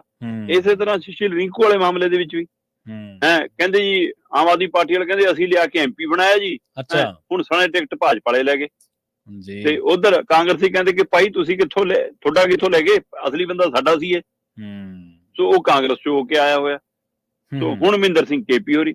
ਸੋ ਇੱਕ ਪਾਸੇ ਤਾਂ ਤਿੰਨ ਸਿੱਧੇ ਹੀ ਦਲ ਬਦਲੂ ਨੇ ਤੇ ਦੂਸਰਾ ਚਰਨਜੀਤ ਚੰਨੀ ਨੇ। ਸੋ 4 ਇੱਥੇ ਉਮੀਦਵਾਰ ਵੱਡੇ ਚਰਚਿਤ ਨੇ। ਬਹੁਜਨ ਸਮਾਜ ਪਾਰਟੀ ਵੀ ਇੱਥੋਂ ਪੂਰੇ ਦਮਖਮ ਨਾਲ ਲੜ ਰਹੀ ਆ, ਠੀਕ ਹੈ ਜੀ, ਹੈਨਾ। ਪਰ ਫੇਰ ਵੀ 3 ਉਮੀਦਵਾਰ ਦੇ ਬਾਹਰੀ ਦਲ ਬਦਲੂ ਹੋਣ ਦੇ ਨਾਲ ਇਹ ਸੀਟ ਸਭ ਤੋਂ ਜ਼ਿਆਦਾ ਦਲ ਬਦਲੂ ਵਾਲੀ ਸੀਟ ਬਣ ਗਈ ਆ। ਵੈਸੇ ਇਸ ਤਰ੍ਹਾਂ ਦਾ ਮੁਕਾਬਲਾ ਪਟਿਆਲੇ 'ਚ ਵੀ ਥੋੜਾ ਜਿਹਾ ਦੇਖਣ ਨੂੰ ਮਿਲ ਰਿਹਾ ਨਾ। ਹਾਂਜੀ। ਆਮ ਆਦਮੀ ਪਾਰਟੀ ਚੋਂ ਆਏ ਧਰਮਵੀਰ ਗਾਂਧੀ ਤੇ ਕਾਂਗਰਸ ਚੋਂ ਆਈ ਪ੍ਰਨੀਤ ਕੌਰ, ਉਹ ਵੀ 2 ਉੱਥੇ ਹੈਗੇ, ਉਹ ਸੈਕੰਡ ਪੋਜੀਸ਼ਨ ਤੇ ਆ। ਜੀ। ਪਰ ਜਲੰਧਰ ਸੀਟ ਇੱਕ ਹੋਰ ਪੱਖੋਂ ਵੀ ਅਹਿਮ ਹੈ। ਠੀਕ ਹੈ ਜੀ। ਇੱਕ ਪਾਸੇ ਤਾਂ ਕੁੜਮ ਆਮੇ ਸਾਹਮਣੇ ਹੋ ਗਏ, ਦੂਏ ਪਾਸੇ ਪਾਰਟੀਆਂ 4 ਨੇ ਪਰ 3 ਕਾਂਗਰਸੀਓ ਨੇ। ਠੀਕ ਹੈ, ਹਾਂਜੀ, ਹੈ ਨਾ। ਤੁਸੀਂ ਇਹ ਦੇਖੋ ਕਿ ਮਹਿੰਦਰ ਸਿੰਘ ਕੇਪੀਓ, ਚਰਨਜੀਤ ਚੰਨੀ ਰਿਸ਼ਤੇਦਾਰੀ ਚੋਂ ਕੁੜਮ ਲੱਗਦੇ ਨੇ ਇੱਕ ਤਰ੍ਹਾਂ ਨਾਲ। ਹਾਂਜੀ। ਕਿਉਂਕਿ ਚਰਨਜੀਤ ਚੰਨੀ ਹੋਰਾਂ ਦੇ ਭਰਾ ਦੇ ਬੇਟੇ ਨੂੰ ਮਹਿੰਦਰ ਸਿੰਘ ਕੇਪੀ ਹੋਰਾਂ ਦੀ ਬੇਟੀ ਵਿਆਹੀ ਹੋਈ ਹੈ। ਸੋ ਇਸ ਲਈ ਉਹ ਉਸ ਨਾਤੇ ਰਿਸ਼ਤੇਦਾਰੀ ਵੀ ਹੈ ਕਾਫੀ ਨੇੜੀ, ਔਰ ਇੱਕ ਦੂਜੇ 'ਚ ਆਪਸੀ ਸਾਂਝ ਵੀ ਕਾਫੀ ਸੀ, ਹੈਨਾ। ਪਰ ਹੁਣ ਮਤਲਬ ਕਿ ਜਿਸ ਤਰ੍ਹਾਂ ਦਾ ਖਿਲਾਰਾ ਹੈ ਉਹ ਆਮੋ ਸਾਹਮਣੇ। ਤੇ ਦੂਸਰੇ ਪਾਸੇ ਤੁਸੀਂ ਇਹ ਦੇਖੋ ਕਿ ਚਰਨਜੀਤ ਚੰਨੀ ਤਾਂ ਹੈ ਹੀ ਕਾਂਗਰਸ ਵੱਲੋਂ, ਹਾਂਜੀ। ਮਹਿੰਦਰ ਸਿੰਘ ਕੇਪੀ ਦਾ ਪਿਛੋਕੜ ਵੀ ਕਾਂਗਰਸੀ ਹੈ, ਸੁਸ਼ੀਲ ਰਿੰਕੂ ਦਾ ਪਿਛੋਕੜ ਵੀ ਕਾਂਗਰਸੀ ਹੈ, ਹਾਂਜੀ। ਸੋ ਇਸ ਲਈ 3 ਉਮੀਦਵਾਰ ਇੱਥੋਂ ਸਿੱਧੇ ਉਸ ਤਰੀਕੇ ਦੇ ਹੈਗੇ ਨੇ ਕਿ ਉਹ ਕਾਂਗਰਸ ਦੇ ਰੂਪ ਦੇ ਵਿੱਚ ਨੇ। ਸੋ ਕਾਫੀ ਦਿਲਚਸਪ ਮੈਨੂੰ ਲੱਗਦਾ ਇਸ ਵਾਰ ਮੁਕਾਬਲਾ ਤੁਹਾਨੂੰ ਜਲੰਧਰ 'ਚ ਦੇਖਣ ਨੂੰ ਮਿਲਣਾ। ਵੈਸੇ ਹੋਰ ਸੀਟਾਂ ਵੀ ਹੌਟ ਹੈਗੀਆਂ ਨੇ, ਪਰ ਮੈਨੂੰ ਲੱਗਦਾ ਇੱਕ ਜਲੰਧਰ ਦੇ ਉੱਤੇ ਸਭ ਤੋਂ ਜ਼ਿਆਦਾ ਨਜ਼ਰ ਰਹਿਣੀ, ਕਿਉਂਕਿ ਇੱਥੇ ਦਲ ਬਦਲੂਆਂ ਦੇ ਹਵਾਲੇ ਨਾਲ ਵੀ, ਰਿਸ਼ਤੇਦਾਰੀਆਂ ਦੇ ਹਵਾਲੇ ਨਾਲ ਵੀ ਖਾਸੀ ਅਹਿਮ ਹੋਣ ਵਾਲੀ ਹੈ ਸੀਟ। ਜੀ ਬਿਲਕੁਲ। ਤੇ ਅਕਾਲੀ ਦਲ ਤੇ ਕਾਂਗਰਸ ਨੇ ਦੂਜੀ ਲਿਸਟ ਜਾਰੀ ਕਰਤੀ, ਦੋਨਾਂ ਪਾਰਟੀਆਂ ਨੇ। 3 ਹੋਰ ਬੀਬੀਆਂ ਮੈਦਾਨ ਦੇ ਵਿੱਚ ਨਿਤਰੀਆਂ ਨੇ। ਵੈਸੇ ਫਰੀਦਕੋਟ ਤੋਂ ਲੋਕਾਂ ਨੂੰ ਬੜਾ ਸਰਪ੍ਰਾਈਜ਼ ਕੀਤਾ। ਲੋਕਾਂ ਨੂੰ ਇਹ ਸੀਗਾ ਕਿ 2 ਸਿਤਾਰੇ ਪਹਿਲਾਂ ਨੇ ਤੇ ਸ਼ਾਇਦ ਤੀਜਾ ਵੀ ਸੁਰ ਲਾਉਣ ਵਾਲਾ ਕੋਈ ਮਹਾਰਥੀ ਸੁਰਾਂ ਦਾ ਆਊਗਾ, ਪਰ ਕਾਂਗਰਸ ਨੇ ਕਿਸੇ ਹੋਰ ਉਮੀਦਵਾਰ ਤੇ ਦਾ ਖੇਡਿਆ ਜੀ। ਦੇਖੋ ਬਿਲਕੁਲ ਉੱਥੇ ਜਿੱਥੋਂ ਤੱਕ ਕਾਂਗਰਸ ਦੀ ਉੱਥੋਂ ਸੂਚੀ ਦਾ ਮਸਲਾ, ਉੱਥੋਂ ਤੈਅ ਮੰਨਿਆ ਜਾ ਰਿਹਾ ਸੀਗਾ ਕਿ ਇਸ ਵਾਰ ਸ਼ਾਇਦ ਡੈਨੀ ਨੂੰ ਦੁਬਾਰਾ ਟਿਕਟ ਮਿਲੇ। ਠੀਕ ਹੈ ਜੀ। ਸੋ ਪਰ ਡੈਨੀ ਦਾ ਨੰਬਰ ਵੀ ਨਹੀਂ ਲੱਗਿਆ ਤੇ ਇਹ ਇਸ ਲਈ ਬਿਲਕੁਲ ਤੁਹਾਡੀ ਗੱਲ ਦਰੁਸਤ ਹੈ। ਪਰ ਕਾਂਗਰਸ ਨੇ ਆਪਣੀ ਸੂਚੀ ਨੂੰ ਇਸ ਪਹਿਲ ਤੋਂ ਦਰੁਸਤ ਕਰਨ ਦੀ ਕੋਸ਼ਿਸ਼ ਕੀਤੀ ਕਿ ਆਪਾਂ ਉਸ ਦਿਨ ਗੱਲ ਕਰ ਰਹੇ ਸੀ ਕਿ ਕਿੱਥੇ ਗਿਆ ਤੁਹਾਡਾ ਬੀਬੀਆਂ ਵਾਲਾ ਮੁੱਦਾ ਨਾ, ਕਿ ਤੁਸੀਂ ਕਾਂਗਰਸ ਦਾ ਘੱਟੋ ਘੱਟ ਦਾਅਵੇ ਕਰਦੇ ਸੀ 33% ਰਾਖਵਾਂਕਰਨ ਜੀ, ਅਸੀਂ ਇਸ ਬਿੱਲ ਦੇ ਹਾਮੀ ਆ ਜੀ। ਆਪਾਂ ਗੱਲ ਕਰ ਰਹੇ ਸੀ ਪ੍ਰਿੰਕਾ ਦੇ ਵੇਲੇ, ਉਹ ਤਾਂ ਕਹਿੰਦੇ ਸੀ 50% ਟਿਕਟਾਂ ਬੀਬੀਆਂ ਨੂੰ ਮਿਲਣੀਆਂ ਚਾਹੀਦੀਆਂ। ਸੋ ਇਸ ਲਈ ਇਹ ਗੱਲ ਕਿਤੇ ਕਾਂਗਰਸ ਦੇ ਅੰਦਰ ਵੀ ਤੁਰਦੀ ਹੋਣੀ, ਇਹ ਪਾਰਟੀ ਪਲੇਟਫਾਰਮ ਤੇ ਵੀ ਗੱਲ ਹੁੰਦੀ ਹੋਣੀ ਕਿ ਆਪਣੀ ਸੂਚੀ ਜੋ ਬੀਬੀਆਂ ਗਾਇਬ ਨੇ ਜੀ। ਭਾਜਪਾ ਦਮ ਭਰ ਰਹੀ ਸੀ ਕਿ ਅਸੀਂ 3 ਬੀਬੀਆਂ ਨੂੰ ਟਿਕਟ ਦੇਤੀ, ਚਾਹੇ ਉਹ ਕਿਸ ਤਰ੍ਹਾਂ ਦਿੱਤੀ। ਇੱਕ ਮੰਤਰੀ ਦੀ ਘਰ ਵਾਲੀ ਹੈ, ਸੋਮ ਪ੍ਰਕਾਸ਼ ਹੋਰਾਂ ਦੀ, ਇੱਕ ਪਰਮਪਾਲ ਕੌਰ ਸਿੱਧੂ ਅਕਾਲੀ ਦਲ ਚੋਂ ਲਿਆਂਦੀ ਹੈ, ਇੱਕ ਪ੍ਰਨੀਤ ਕੌਰ ਕਾਂਗਰਸ ਚੋਂ ਲਿਆਂਦੀ ਹੈ। ਸੋ ਬੇਸ਼ੱਕ ਆਪਣੇ ਵਰਕਰ ਨੂੰ ਤਾਂ ਭਾਜਪਾ ਨੇ ਵੀ ਟਿਕਟ ਨਹੀਂ ਦਿੱਤੀ, ਪਰ ਫਿਰ ਵੀ ਅਗਲੇ ਇਹ ਤਾਂ ਕਹਿੰਦੇ ਸਾਡੀ ਸੂਚੀ 'ਚ 3 ਬੀਬੀਆਂ ਹੈਗੀਆਂ। ਤੇ ਆਮ ਆਦਮੀ ਪਾਰਟੀ ਕੋਲ ਆਪਸ਼ਨ ਹੀ ਨਹੀਂ ਬਚੀ ਸੀ, ਹੈਨਾ। ਅਕਾਲੀ ਦਲ ਨੇ ਇੱਕ ਟਿਕਟ ਦੇਤੀ ਹੈ ਤੇ ਇੱਕ ਖੰਡੂਰ ਸਾਹਿਬ ਰਹਿੰਦੀ ਹੈ, ਤੇ ਖੰਡੂਰ ਸਾਹਿਬ ਤੋਂ ਹੁਣ ਦੇਖਦੇ ਕਿਹਨੂੰ ਦਿੰਦੇ ਨੇ। ਬਾਕੀ ਟਿਕਟਾਂ ਉਹਨਾਂ ਦੀਆਂ ਕਲੀਅਰ ਹੋ ਗਈਆਂ ਹੁਣ, ਤੇ ਉਹਨਾਂ 'ਚ ਇੱਕੋ ਬੀਬੀ ਹੈ ਉਹਨਾਂ ਦੇ ਵਿੱਚ, ਹਰਸਿਮਰਤ ਕੌਰ ਬਾਦਲ ਬਠਿੰਡੇ ਤੋਂ। ਸੋ ਕੱਲ ਜਿਹੜੀਆਂ ਸੂਚੀਆਂ ਜਾਰੀ ਹੋਈਆਂ ਉਹਨਾਂ ਦੇ ਵਿੱਚ 5 ਉਮੀਦਵਾਰ ਅਕਾਲੀ ਦਲ ਨੇ ਪੰਜਾਬ ਚ ਲਾਣੇ ਨੇ ਤੇ 6ਵਾਂ ਉਹਨਾਂ ਨੇ ਚੰਡੀਗੜ੍ਹ ਤੋਂ ਲਾਣੇ ਆ। ਉਹਨਾਂ 6 'ਚ ਇੱਕ ਬੀਬੀ ਹੈ ਤੇ ਕਾਂਗਰਸ ਨੇ ਕੱਲ 2 ਉਮੀਦਵਾਰ ਲਾਣੇ, ਦੋਨੇ ਬੀਬੀਆਂ ਲਾਣੀਆਂ। ਅੱਛਾ। ਕਾਂਗਰਸ ਨੇ ਇੱਕ ਤਾਂ ਅਮਰਜੀਤ ਕੌਰ ਸਾਹੋਕੇ, ਜਿਨ੍ਹਾਂ ਦੇ ਪਤੀ ਕਿਸੇ ਸਮੇਂ ਮਤਲਬ ਕਿ ਮੇਰੇ ਖਿਆਲ 2022 ਦੀਆਂ ਜਿਹੜੀਆਂ ਲੋਕ ਸਭਾ ਚੋਣਾਂ ਸੀ ਉਹਨਾਂ 'ਚ ਭੁਪਿੰਦਰ ਸਿੰਘ ਸਾਹੋਕੇ ਚੋਣ ਲੜ ਚੁੱਕੇ ਨੇ ਨਿਹਾਲ ਸਿੰਘ ਵਾਲਾ ਤੋਂ। ਜੀ। ਸੋ ਇੱਕ ਤਾਂ ਇਹਨਾਂ ਨੂੰ ਟਿਕਟ ਮਿਲੀ ਹੈ, ਦੂਸਰੀ ਜਾਮਨੀ ਗੋਮਰ ਹੋਰੀ। ਸੋ ਜਾਮਨੀ ਗੋਮਰ ਹੋਰੀ ਹੁਸ਼ਿਆਰਪੁਰ ਖੇਤਰ ਦੇ ਵਿੱਚੋਂ ਆਉਂਦੇ ਨੇ, ਤਜਰਬਾ ਰੱਖਦੇ ਨੇ ਚੋਣ ਲੜਨ ਦਾ, ਸਰਗਰਮ ਨੇ। ਤੇ ਆਮ ਆਦਮੀ ਪਾਰਟੀ ਦੇ ਵੱਲੋਂ ਪਹਿਲੀ ਐਮਪੀ ਦੀ ਚੋਣ 2014 ਚ ਇਹਨਾਂ ਨੇ ਲੜੀ ਸੀ, ਜਦੋਂ ਪੰਜਾਬ ਚ 4 ਐਮਪੀ ਜਿੱਤੇ ਸੀ ਆਮ ਆਦਮੀ ਪਾਰਟੀ ਨੇ। ਠੀਕ ਹੈ ਜੀ। ਉਸ ਸਮੇਂ ਜਾਮਨੀ ਗੋਮਰ ਆਮ ਆਦਮੀ ਪਾਰਟੀ ਦੀ ਉਮੀਦਵਾਰ ਸੀ। ਫਿਰ ਉਹੀ ਪਹਿਲੇ ਕੈਡਰ ਨਾਲ ਜਿਵੇਂ ਧਰਮਵੀਰ ਗਾਂਧੀ ਹੋਰੀ ਜਿਸ ਕਤਾਰ ਚ ਆਉਂਦੇ ਨੇ, ਹਨਾ, ਉਸ ਸਮੇਂ ਦੀ ਲੀਡਰਸ਼ਿਪ ਨਾਲ ਜੋ ਵਾਪਰਿਆ ਉਹਨਾਂ ਚ ਇਹ ਵੀ ਸ਼ਿਕਾਰ ਸੀ। ਤੇ ਇਹਨੇ ਫਿਰ ਪਾਰਟੀ 2016 ਛੱਡਤੀ ਤੇ ਕਾਂਗਰਸ ਜੁਆਇਨ ਕਰ ਲਈ ਸੀ। ਠੀਕ ਹੈ। ਪਰ 19 ਚ ਇਹਨਾਂ ਨੂੰ ਕਿਤੇ ਕੋਈ ਟਿਕਟ ਨਹੀਂ ਮਿਲੀ, ਸੋ ਹੁਣ ਦੁਬਾਰਾ ਐਮਪੀ ਟਿਕਟ ਲੈਣ ਚ ਕਾਮਯਾਬ ਹੋਏ ਨੇ। ਇਸ ਲਈ ਕਾਂਗਰਸ ਨੇ ਤਾਂ ਆਪਣਾ 2 ਉਮੀਦਵਾਰ ਹੋਰ ਐਲਾਨ ਕੇ ਅਜੇ ਆਪਣੀ ਸੂਚੀ ਨੂੰ 8 ਤੱਕ ਲਿਜਾ ਲਿਆ। ਸੋ ਇੰਜ 8 ਉਮੀਦਵਾਰ ਹੋ ਗਏ ਨੇ ਕਾਂਗਰਸ ਦੇ, ਅਜੇ ਵੀ ਉਹਨਾਂ ਦੇ 5 ਉਮੀਦਵਾਰ ਰਹਿੰਦੇ ਨੇ। ਅਕਾਲੀ ਦਲ ਤੇ ਅਕਾਲੀ ਦਲ 12 ਤੱਕ ਆ ਗਿਆ ਜੀ ਹੁਣ। ਠੀਕ ਹੈ ਜੀ। ਸੋ ਅਕਾਲੀ ਦਲ ਨੇ ਪਹਿਲਾਂ 7 ਐਲਾਨੇ ਹੋਏ ਸੀ, 5 ਕੱਲ ਐਲਾਨ ਤੇ। ਬਠਿੰਡਾ ਤੋਂ ਹਰਸਿਮਰਤ ਕੌਰ ਬਾਦਲ ਨੂੰ, ਜਲੰਧਰ ਤੋਂ ਮਹਿੰਦਰ ਸਿੰਘ ਕੇਪੀ ਨੂੰ, ਤੇ ਇਸੇ ਤਰ੍ਹਾਂ ਲੁਧਿਆਣਾ ਤੋਂ ਰਣਜੀਤ ਸਿੰਘ ਢਿੱਲੋਂ ਨੂੰ ਤੇ ਹੁਸ਼ਿਆਰਪੁਰ ਤੋਂ ਤਜਰਬੇਕਾਰ ਲੀਡਰ ਇਹਨਾਂ ਸੋਹਣ ਸਿੰਘ ਟੰਡਲ ਨੂੰ, ਇੱਥੋਂ ਸਾਂਪਲਾ ਨੂੰ ਚਾਹੁੰਦੇ ਸੀ, ਸਾਂਪਲਾ ਨਹੀਂ ਆਏ, ਇਸ ਲਈ ਉਹਨਾਂ ਨੇ ਸੋਹਣ ਸਿੰਘ ਟੰਡਲ ਨੂੰ ਟਿਕਟ ਦੇਣ ਦਾ, ਪਹਿਲਾਂ MLA ਰਹੇ ਨੇ ਇਹਨਾਂ ਵੱਲੋਂ। ਤੇ ਫਿਰ ਨਰਦੇਵ ਸਿੰਘ ਬੋਬੀ ਮਾਨ, ਜੋਰਾ ਸਿੰਘ ਮਾਨ ਹੋਰਾਂ ਦੇ ਪਹਿਲੇ ਮੈਂਬਰ ਪਾਰਲੀਮੈਂਟ ਰਹੇ ਨੇ, ਪਹਿਲਾਂ ਇਹਨਾਂ ਤੋਂ ਜੋਰਾ ਸਿੰਘ ਮਾਨ, ਉਹਨਾਂ ਦੇ ਬੇਟੇ ਬੋਬੀ ਮਾਨ, ਇਹ ਵੀ ਆਪਣੇ ਬਾਪੂ ਵਾਂਗ ਉਸੇ ਕਤਾਰ 'ਚ ਨਜ਼ਰ ਆਉਂਦੇ ਨੇ। ਸਰਪੰਚੀ ਤੋਂ ਸਿੱਧੀ ਹੁਣ MP ਦੀ ਚੋਣ ਲੜਨ ਜਾ ਰਹੇ ਨੇ। ਅੱਛਾ ਵਾਹ। ਸੋ ਇਸੇ ਤਰ੍ਹਾਂ ਹਰਦੀਪ ਸਿੰਘ ਸੈਣੀ, ਹਰਦੀਪ ਸਿੰਘ ਪਟਰੇਲਾ ਜਿਨ੍ਹਾਂ ਨੂੰ ਜਾਣਿਆ ਜਾਂਦਾ ਹੈ, ਇੱਕੋ ਇੱਕ MC ਨੇ ਇਹਨਾਂ ਦੇ ਚੰਡੀਗੜ੍ਹ ਦੇ ਵਿੱਚ ਅਕਾਲੀ ਦਲ ਦੇ, ਉਹਨਾਂ ਨੂੰ ਟਿਕਟ ਦਿੱਤੀ ਹੈ। ਸੋ ਇਸ ਤਰ੍ਹਾਂ ਅਕਾਲੀ ਦਲ ਨੇ ਹੁਣ ਪੰਜਾਬ 'ਚੋਂ 12 ਉਮੀਦਵਾਰ ਐਲਾਨਤੇ ਨੇ, ਸਿਰਫ ਖਡੂਰ ਸਾਹਿਬ ਹਲਕਾ ਅਕਾਲੀ ਦਲ ਦਾ ਰਹਿ ਗਿਆ। ਸੋ 3 ਬੀਬੀਆਂ ਭਾਜਪਾ ਵੱਲੋਂ ਨੇ, 1 ਬੀਬੀ ਅਕਾਲੀ ਦਲ ਵੱਲੋਂ ਹੈ, ਤੇ 2 ਬੀਬੀਆਂ ਨੂੰ ਅਜੇ ਟਿਕਟ ਕਾਂਗਰਸ ਵੱਲੋਂ ਮਿਲੀ ਹੈ, ਤੇ ਕਾਂਗਰਸ ਦੀ ਅਜੇ ਵੀ 4 ਉਮੀਦਵਾਰ ਉਹਨਾਂ ਦੇ ਰਹਿੰਦੇ ਨੇ। ਸੋ ਦੇਖਦੇ ਹਾਂ ਜੀ, ਸ਼੍ਰੀ ਅਨੰਦਪੁਰ ਸਾਹਿਬ ਹਲਕਾ ਵਾਲੇ ਕਾਂਗਰਸ ਦਾ ਰਹਿੰਦਾ, ਖਡੂਰ ਸਾਹਿਬ ਤੇ ਗੁਰਦਾਸਪੁਰ ਅਜੇ ਰਹਿੰਦਾ, ਫਿਰੋਜ਼ਪੁਰ ਤੇ ਲੁਧਿਆਣਾ ਅਜੇ ਰਹਿੰਦਾ। ਸੋ 8 ਟਿਕਟਾਂ ਦੇ ਕੇ 5 ਹਲਕੇ ਅਜੇ ਬਾਕੀ। ਸੋ ਦੇਖਦੇ ਹਾਂ ਜੀ ਇਹ ਕਦੋਂ ਤੱਕ ਸੂਚੀ ਆਉਂਦੀ ਹੈ। ਜੀ ਬਿਲਕੁਲ ਬਿਲਕੁਲ। ਤੇ ਸ਼ਰਮਾ ਜੀ, ਅਗਲੀ ਖਬਰ ਦੇ ਵੱਲ ਵਧੀਏ, ਗੱਲ ਕਰੀਏ ਪੰਜਾਬ ਦੇ ਵਿੱਚ ਰੌਚਕ ਬਣੇ ਸਿਨਾਰੀਓ ਦੀ। ਬਹੁਤ ਘੱਟ ਲੋਕਾਂ ਨੇ ਨਿਰਖ ਕੀਤੀ ਹੈ, ਪਰ ਜਿਨ੍ਹਾਂ ਨੇ ਨਿਰਖ ਕੀਤੀ ਉਹਨਾਂ ਨੇ ਜੋੜ ਤੋੜ ਬਹੁਤ ਕੀਤਾ ਹੋਣਾ। ਕਹਿੰਦੇ ਇੱਕ ਛੱਤ ਥੱਲੇ 2-2 ਪਾਰਟੀਆਂ ਤੇ ਬਨੇਰਿਆਂ ਤੇ 2-2 ਝੰਡੇ ਨੇ ਜੀ। ਮੋਟੇ ਤੌਰ ਤੇ ਮਲੂਕਾ ਸਾਹਿਬ ਤੇ ਬਾਜਵਾ ਦੀ ਫੈਮਿਲੀ ਸਾਹਮਣੇ ਆਉਂਦੀ ਹੈ, ਪਰ ਕੀ ਹੋਰ ਵੀ ਪਰਿਵਾਰ ਨੇ ਜੀ ਜਿਨ੍ਹਾਂ ਦੇ ਨਾਲ ਇਸ ਤਰ੍ਹਾਂ ਦੇ ਕਿ ਛੱਤ ਥੱਲੇ 2-2 ਪਾਰਟੀਆਂ ਤੇ ਬਨੇਰਿਆਂ ਤੇ 2-2 ਝੰਡੇ? ਪ੍ਰਵੀਨ ਜੀ, ਬਾਜਵਾ ਪਰਿਵਾਰ ਦੀ ਮਸ਼ਹੂਰੀ ਤਾਂ ਖੁਦ ਮੁੱਖ ਮੰਤਰੀ ਭਗਵੰਤ ਮਾਨ ਨੇ ਖਾਸੀ ਵਾਰ ਕੀਤੀ ਸੀ। ਹਾਂਜੀ ਹਾਂਜੀ ਬਿਲਕੁਲ। ਸੋ ਇਸ ਲਈ ਉਹ ਜਹਨ 'ਚ ਪਹਿਲਾਂ ਹੀ ਆ ਜਾਂਦੇ ਨੇ, ਕੈਪਟਨ ਉਹਨਾਂ ਦਾ ਨਾਮ ਕਈਆਂ ਦੇ ਧਿਆਨ 'ਚ ਆ ਰਿਹਾ ਹੋਣਾ। ਸੋ ਪਰ ਇਹ ਖਬਰ ਸੋਚਣ ਲਈ ਮਜਬੂਰ ਜ਼ਰੂਰ ਕਰਦੀ ਹੈ ਕਿ ਏਦਾਂ, ਪਰ ਇਹ ਸਿਆਸਤ ਦਾ ਇੱਕ ਚਿਹਰਾ ਵੀ ਦਿਖਾਉਂਦੀ ਹੈ ਕਿ ਕਿੰਨੀ ਭੁੱਖ ਹੈ। ਮੇਰੀ ਕੁਝ ਸੀਨੀਅਰ ਪੱਤਰਕਾਰਾਂ ਨਾਲ, ਜਿਹੜੇ ਬਜ਼ੁਰਗ ਹੋ ਗਏ ਇਸ ਪੱਤਰਕਾਰੀ ਦੇ ਖੇਤਰ 'ਚ, ਹਾਂਜੀ ਹਾਂਜੀ, ਸਾਡੇ ਬਹੁਤ ਸੀਨੀਅਰ ਨੇ, ਮੇਰੀ ਕੱਲ ਉਹਨਾਂ ਨਾਲ ਗੱਲ ਹੋ ਰਹੀ ਸੀ। ਉਹ ਕਹਿੰਦੇ ਕਿ ਦੀਪਕ, ਅਸੀਂ ਪੰਜਾਬ ਦੀ ਸਿਆਸਤ 'ਚ ਅਜਿਹਾ ਸਿਆਸਤਦਾਨਾਂ ਦਾ ਕਿਰਦਾਰ ਕਦੇ ਨਹੀਂ ਦੇਖਿਆ। ਅੱਛਾ, ਕਿ ਇੰਨਾ ਗਿਰ ਕੇ ਸਿਰਫ ਜਿੱਤ ਲਈ, ਸੱਤਾ ਲਈ ਜਾਂ ਚੋਣ ਲੜਨ ਦੀ ਲਾਲਸਾ ਨਾਲੇ। ਅੱਧਿਆਂ ਨੂੰ ਤਾਂ ਪਤਾ ਹੈ ਕਿ ਜੇ ਅਸੀਂ ਉਸ ਪਾਰਟੀ 'ਚ ਜਾ ਰਹੇ ਹਾਂ, ਮੈਂ ਨਾਂ ਨਹੀਂ ਲੈਂਦਾ ਕਿਸੇ ਪਾਰਟੀ ਦਾ, ਉਮੀਦਵਾਰ ਹਰੇਕ ਜਿੱਤਣ ਲਈ ਲੜਦਾ, ਆਪਾਂ ਨਹੀਂ ਕਹਿੰਦੇ, ਪਰ ਉਹ ਕਹਿੰਦੇ ਕਿ ਪਤਾ ਹੈ ਕਿ ਅਸੀਂ ਜਿਹੜੀ ਪਾਰਟੀ ਜਾ ਰਹੇ ਹਾਂ ਉੱਥੇ ਜਿੱਤਣਾ ਨਹੀਂ, ਪਰ ਬਸ ਚੋਣ ਲੜਨੀ ਹੈ। ਉਹ ਕਹਿੰਦੇ ਕਿ ਜਿਵੇਂ ਉਹ ਕਹਿੰਦੇ ਨਾ, ਚਾਹ ਦੀ ਲੱਤ ਵਾਲੇ ਨੂੰ 4 ਵਜੇ ਚਾਹ ਦੀ ਤਲਬ ਉੱਠਦੀ ਆ, ਇਸੇ ਤਰ੍ਹਾਂ ਜਿਹਨਾਂ ਨੇ ਰੰਗ ਵਾਲਾ ਪਾਣੀ ਪੀਣਾ ਉਹਨੂੰ 6 ਵਜੇ ਉਹ ਰੰਗ ਵਾਲੇ ਪਾਣੀ ਦੀ ਸ਼ਾਮ ਨੂੰ ਤਲਬ ਉੱਠਣ ਲੱਗਦੀ ਆ। ਇਸੇ ਤਰ੍ਹਾਂ ਲੀਡਰਾਂ ਨੂੰ ਕਹਿੰਦੇ ਚੋਣ ਲੜਨ ਦੀ ਤਲਬ ਉੱਠਦੀ ਹੈ, ਚਾਹੇ ਪਤਾ ਹੋਵੇ ਕਿ ਹਾਰ ਮਿਲਣੀ ਹੈ, ਰੋਕ ਨਹੀਂ ਸਕਦੇ। ਸੋ ਕਹਿੰਦੇ ਇਹ ਨਸ਼ਾ ਹੈ। ਸੋ ਉਹ ਵਰਤਾਰਾ ਪੰਜਾਬ 'ਚ ਬਹੁਤ ਵਾਪਰਿਆ, ਤੇ ਪ੍ਰਤਾਪ ਸਿੰਘ ਬਾਜਵਾ ਤੇ ਫਤਿਹ ਜੰਗ ਬਾਜਵਾ ਦੇ ਹਵਾਲੇ ਨਾਲ ਮੁੱਖ ਮੰਤਰੀ ਭਗਵੰਤ ਮਾਨ ਪੰਜਾਬ ਦੀ ਵਿਧਾਨ ਸਭਾ 'ਚ ਵੀ ਗੱਲ ਕਹਿੰਦੇ ਰਹੇ ਨੇ ਕਿ ਬਾਜਵਾ ਸਾਹਿਬ, ਤੁਸੀਂ ਕਿਹੜੇ ਸਿਧਾਂਤਾਂ ਦੀ ਗੱਲ ਕਰਦੇ ਹੋ, ਘਰੇ ਤਾਂ 2-2 ਝੰਡੇ ਲਾਏ ਨੇ ਇੱਕੋ ਘਰ 'ਚ, ਹੈ ਨਾ। ਸੋ ਉਸ ਤਰ੍ਹਾਂ ਦੇ ਵਰਤਾਰੇ 'ਚ ਜਦੋਂ ਝਾਤ ਮਾਰਨੀ ਹੋਵੇ ਕਿ ਪੰਜਾਬ 'ਚ ਇਹੋ ਜਿਹੇ ਕਿੰਨੇ ਕੁ ਪਰਿਵਾਰ ਨੇ, ਮੈਂ ਮੁੱਢਲੀ ਕਤਾਰ ਦੀ ਗੱਲ ਕਰੂੰਗਾ, ਮੁੱਢਲੀ ਕਤਾਰ ਦੀ ਲੀਡਰਸ਼ਿਪ, ਨਾਮੀ ਲੀਡਰਸ਼ਿਪ ਦੀ ਜੀ, ਹੈ ਨਾ। ਐਂ ਤਾਂ ਫਿਰ ਜ਼ਿਲ੍ਹਾ ਪੱਧਰ ਤੇ ਬਲਾਕ ਪੱਧਰ ਤੇ ਖਾਸੇ ਮਿਲ ਜਾਣਗੇ ਇਹੋ ਜਿਹੇ ਪਰਿਵਾਰ, ਪਰ ਆਪਾਂ ਮੁੱਢਲੀ ਕਤਾਰ ਦੀ ਜੇਕਰ ਗੱਲ ਕਰੀਏ ਤਾਂ 9-10 ਅਜਿਹੇ ਪਰਿਵਾਰ ਨੇ ਜੀ ਕਿ ਇੱਕੋ ਛੱਤ ਥੱਲੇ 2-2 ਪਾਰਟੀਆਂ ਰਹਿੰਦੀਆਂ ਨੇ, ਠੀਕ ਹੈ, ਤੇ ਬਨੇਰਿਆਂ ਤੇ 2-2 ਪਾਰਟੀਆਂ ਦੇ ਝੰਡੇ ਨੇ। ਕੈਪਟਨ ਅਮਰਿੰਦਰ ਸਿੰਘ ਤੋਂ ਹੀ ਗੱਲ ਕਰ ਲਓ, ਠੀਕ ਹੈ ਜੀ। ਅਮਰਿੰਦਰ ਸਿੰਘ ਤੋਂ ਮੁੱਖ ਮੰਤਰੀ ਦੀ ਕੁਰਸੀ ਗਈ, ਪਾਰਟੀ ਬਦਲੀ, ਪਹਿਲਾਂ ਆਪਣੀ ਬਣਾ ਕੇ ਤਜਰਬਾ ਕੀਤਾ ਤੇ ਭਾਜਪਾ ਸੰਪਰਕ ਸੀ, ਭਾਜਪਾ ਸ਼ਾਮਲ ਹੋ ਗਏ। ਪਰਨੀਤ ਕੌਰ ਅੰਦਰ ਖਾਤੇ ਤਾਂ ਉਸੇ ਦਿਨੇ ਭਾਜਪਾ ਹੀ ਹੋ ਗਈ ਸੀ, ਪਰ ਕਾਗਜ਼ੀ ਤੌਰ ਤੇ ਉਹ ਕਾਂਗਰਸੀ ਰਹੀ, ਕਿਉਂਕਿ ਉਹ ਜਿਮਨੀ ਚੋਣ 'ਚ ਨਹੀਂ ਜਾਣਾ ਚਾਹੁੰਦੀ ਸੀ ਬੀਬੀ, ਜਾਂ ਲੱਗਦਾ ਸੀ ਕਿ ਚੱਲ ਆਉਂਦੇ ਆ ਫੰਡ ਫੁੰਡ ਆ ਜਾਣ, ਅਗਲੀ ਵਾਰ ਪਤਾ ਨਹੀਂ ਬਣਨਾ ਕਿ ਨਹੀਂ ਬਣਨਾ, ਹੈ ਨਾ, ਇਸ ਲਈ ਉਹ ਚੱਲੀ ਗਿਆ ਕੰਮ। ਪਰ ਜਦੋਂ ਚੋਣ ਤੈਅ ਹੋ ਗਈ ਤੇ ਬੀਬੀ ਨੇ ਰਸਮੀ ਤੌਰ ਤੇ ਭਾਜਪਾ ਜੁਆਇਨ ਕਰ ਲਈ। ਸੋ 19 ਦਿਨ ਇੱਕ ਛੱਤ ਥੱਲੇ ਭਾਜਪਾ ਤੇ ਕਾਂਗਰਸ ਫਲਦੀ ਫੁਲਦੀ ਰਹੀ ਰਾਜਿਆਂ ਦੇ ਵਿਹੜੇ 'ਚ ਵੀ, ਹੈ ਨਾ। ਉਹ ਤੋਂ ਬਾਅਦ ਇਸੇ ਕਤਾਰ 'ਚ ਨਾ ਆਪਾਂ ਪ੍ਰਤਾਪ ਸਿੰਘ ਬਾਜਵਾ ਹੋਰਾਂ ਨਾਲ ਗੱਲ ਕਰਕੇ ਹਟਿਆ। ਪ੍ਰਤਾਪ ਸਿੰਘ ਬਾਜਵਾ ਕਾਂਗਰਸ ਵੱਲੋਂ ਸੰਸਦ ਦੀਆਂ ਪੌੜੀਆਂ ਚੜ੍ਹਦੇ ਰਹੇ ਤੇ ਫਤਿਹ ਜੰਗ ਬਾਜਵਾ ਵਿਧਾਨ ਸਭਾ ਦੇ ਮੈਂਬਰ, ਤੇ ਪਰ ਪਾਰਟੀ ਬਦਲ ਲਈ, ਫਤਿਹ ਜੰਗ ਬਾਜਵਾ ਭਾਜਪਾ ਚਲੇ ਗਏ ਤੇ ਪ੍ਰਤਾਪ ਸਿੰਘ ਬਾਜਵਾ MLA ਬਣ ਕੇ, ਵਿਰੋਧੀ ਧਿਰ ਦਾ ਲੀਡਰ ਬਣ ਕੇ ਕਾਂਗਰਸ ਵੱਲੋਂ ਵਿਧਾਨ ਸਭਾ 'ਚ ਬੈਠੇ ਨੇ। ਸੋ ਇੱਕ ਕਾਂਗਰਸ 'ਚ ਵਿਰੋਧੀ ਧਿਰ ਦਾ ਲੀਡਰ ਤੇ ਦੂਏ ਭਾਜਪਾ ਦਾ ਸੱਚਾ ਸਿਪਾਹੀ ਬਣਿਆ ਹੋਇਆ, ਤੇ ਬਨੇਰੇ ਤੇ 2 ਪਾਰਟੀਆਂ ਦੇ ਝੰਡੇ ਲਾਏ ਹੋਏ ਨੇ ਘਰ 'ਚ। ਸੋ ਇਸ ਲਈ ਫਸਟ ਫਲੋਰ ਤੇ ਗਰਾਊਂਡ ਫਲੋਰ ਤੇ 2 ਪਾਰਟੀਆਂ ਰਹਿ ਰਹੀਆਂ ਨੇ। ਸੋ ਇਸ ਤਰ੍ਹਾਂ ਇਹ ਦੂਸਰਾ ਨਾਮ ਆਉਂਦਾ। ਤੀਸਰਾ ਨਾਮ ਪੰਜਾਬ 'ਚ ਭਾਜਪਾ ਦੇ ਬਣੇ ਪ੍ਰਧਾਨ ਸੁਨੀਲ ਜਾਖੜ ਦਾ। ਠੀਕ ਹੈ, ਅੱਛਾ, ਵਾਹ। ਲੋਕ ਤਾਂ ਇਹ ਕਹੀ ਜਾਂਦੇ ਨੇ ਕਿ ਸੁਨੀਲ ਜਾਖੜ ਸਾਹਿਬ ਅੰਦਰੋਂ ਅਜੇ ਵੀ ਕਾਂਗਰਸੀ ਨੇ, ਠੀਕ ਹੈ ਜੀ, ਤੇ ਉਹਨਾਂ ਦਾ ਭਤੀਜਾ ਕਾਂਗਰਸ ਦਾ MLA ਆ, ਪਰ ਕਹਿੰਦੇ ਕਿ ਉਹ ਬਾਹਰੀ ਤੌਰ ਤੇ ਹੁਣ ਭਾਜਪਾਈ ਆ ਉਹ ਵੀ।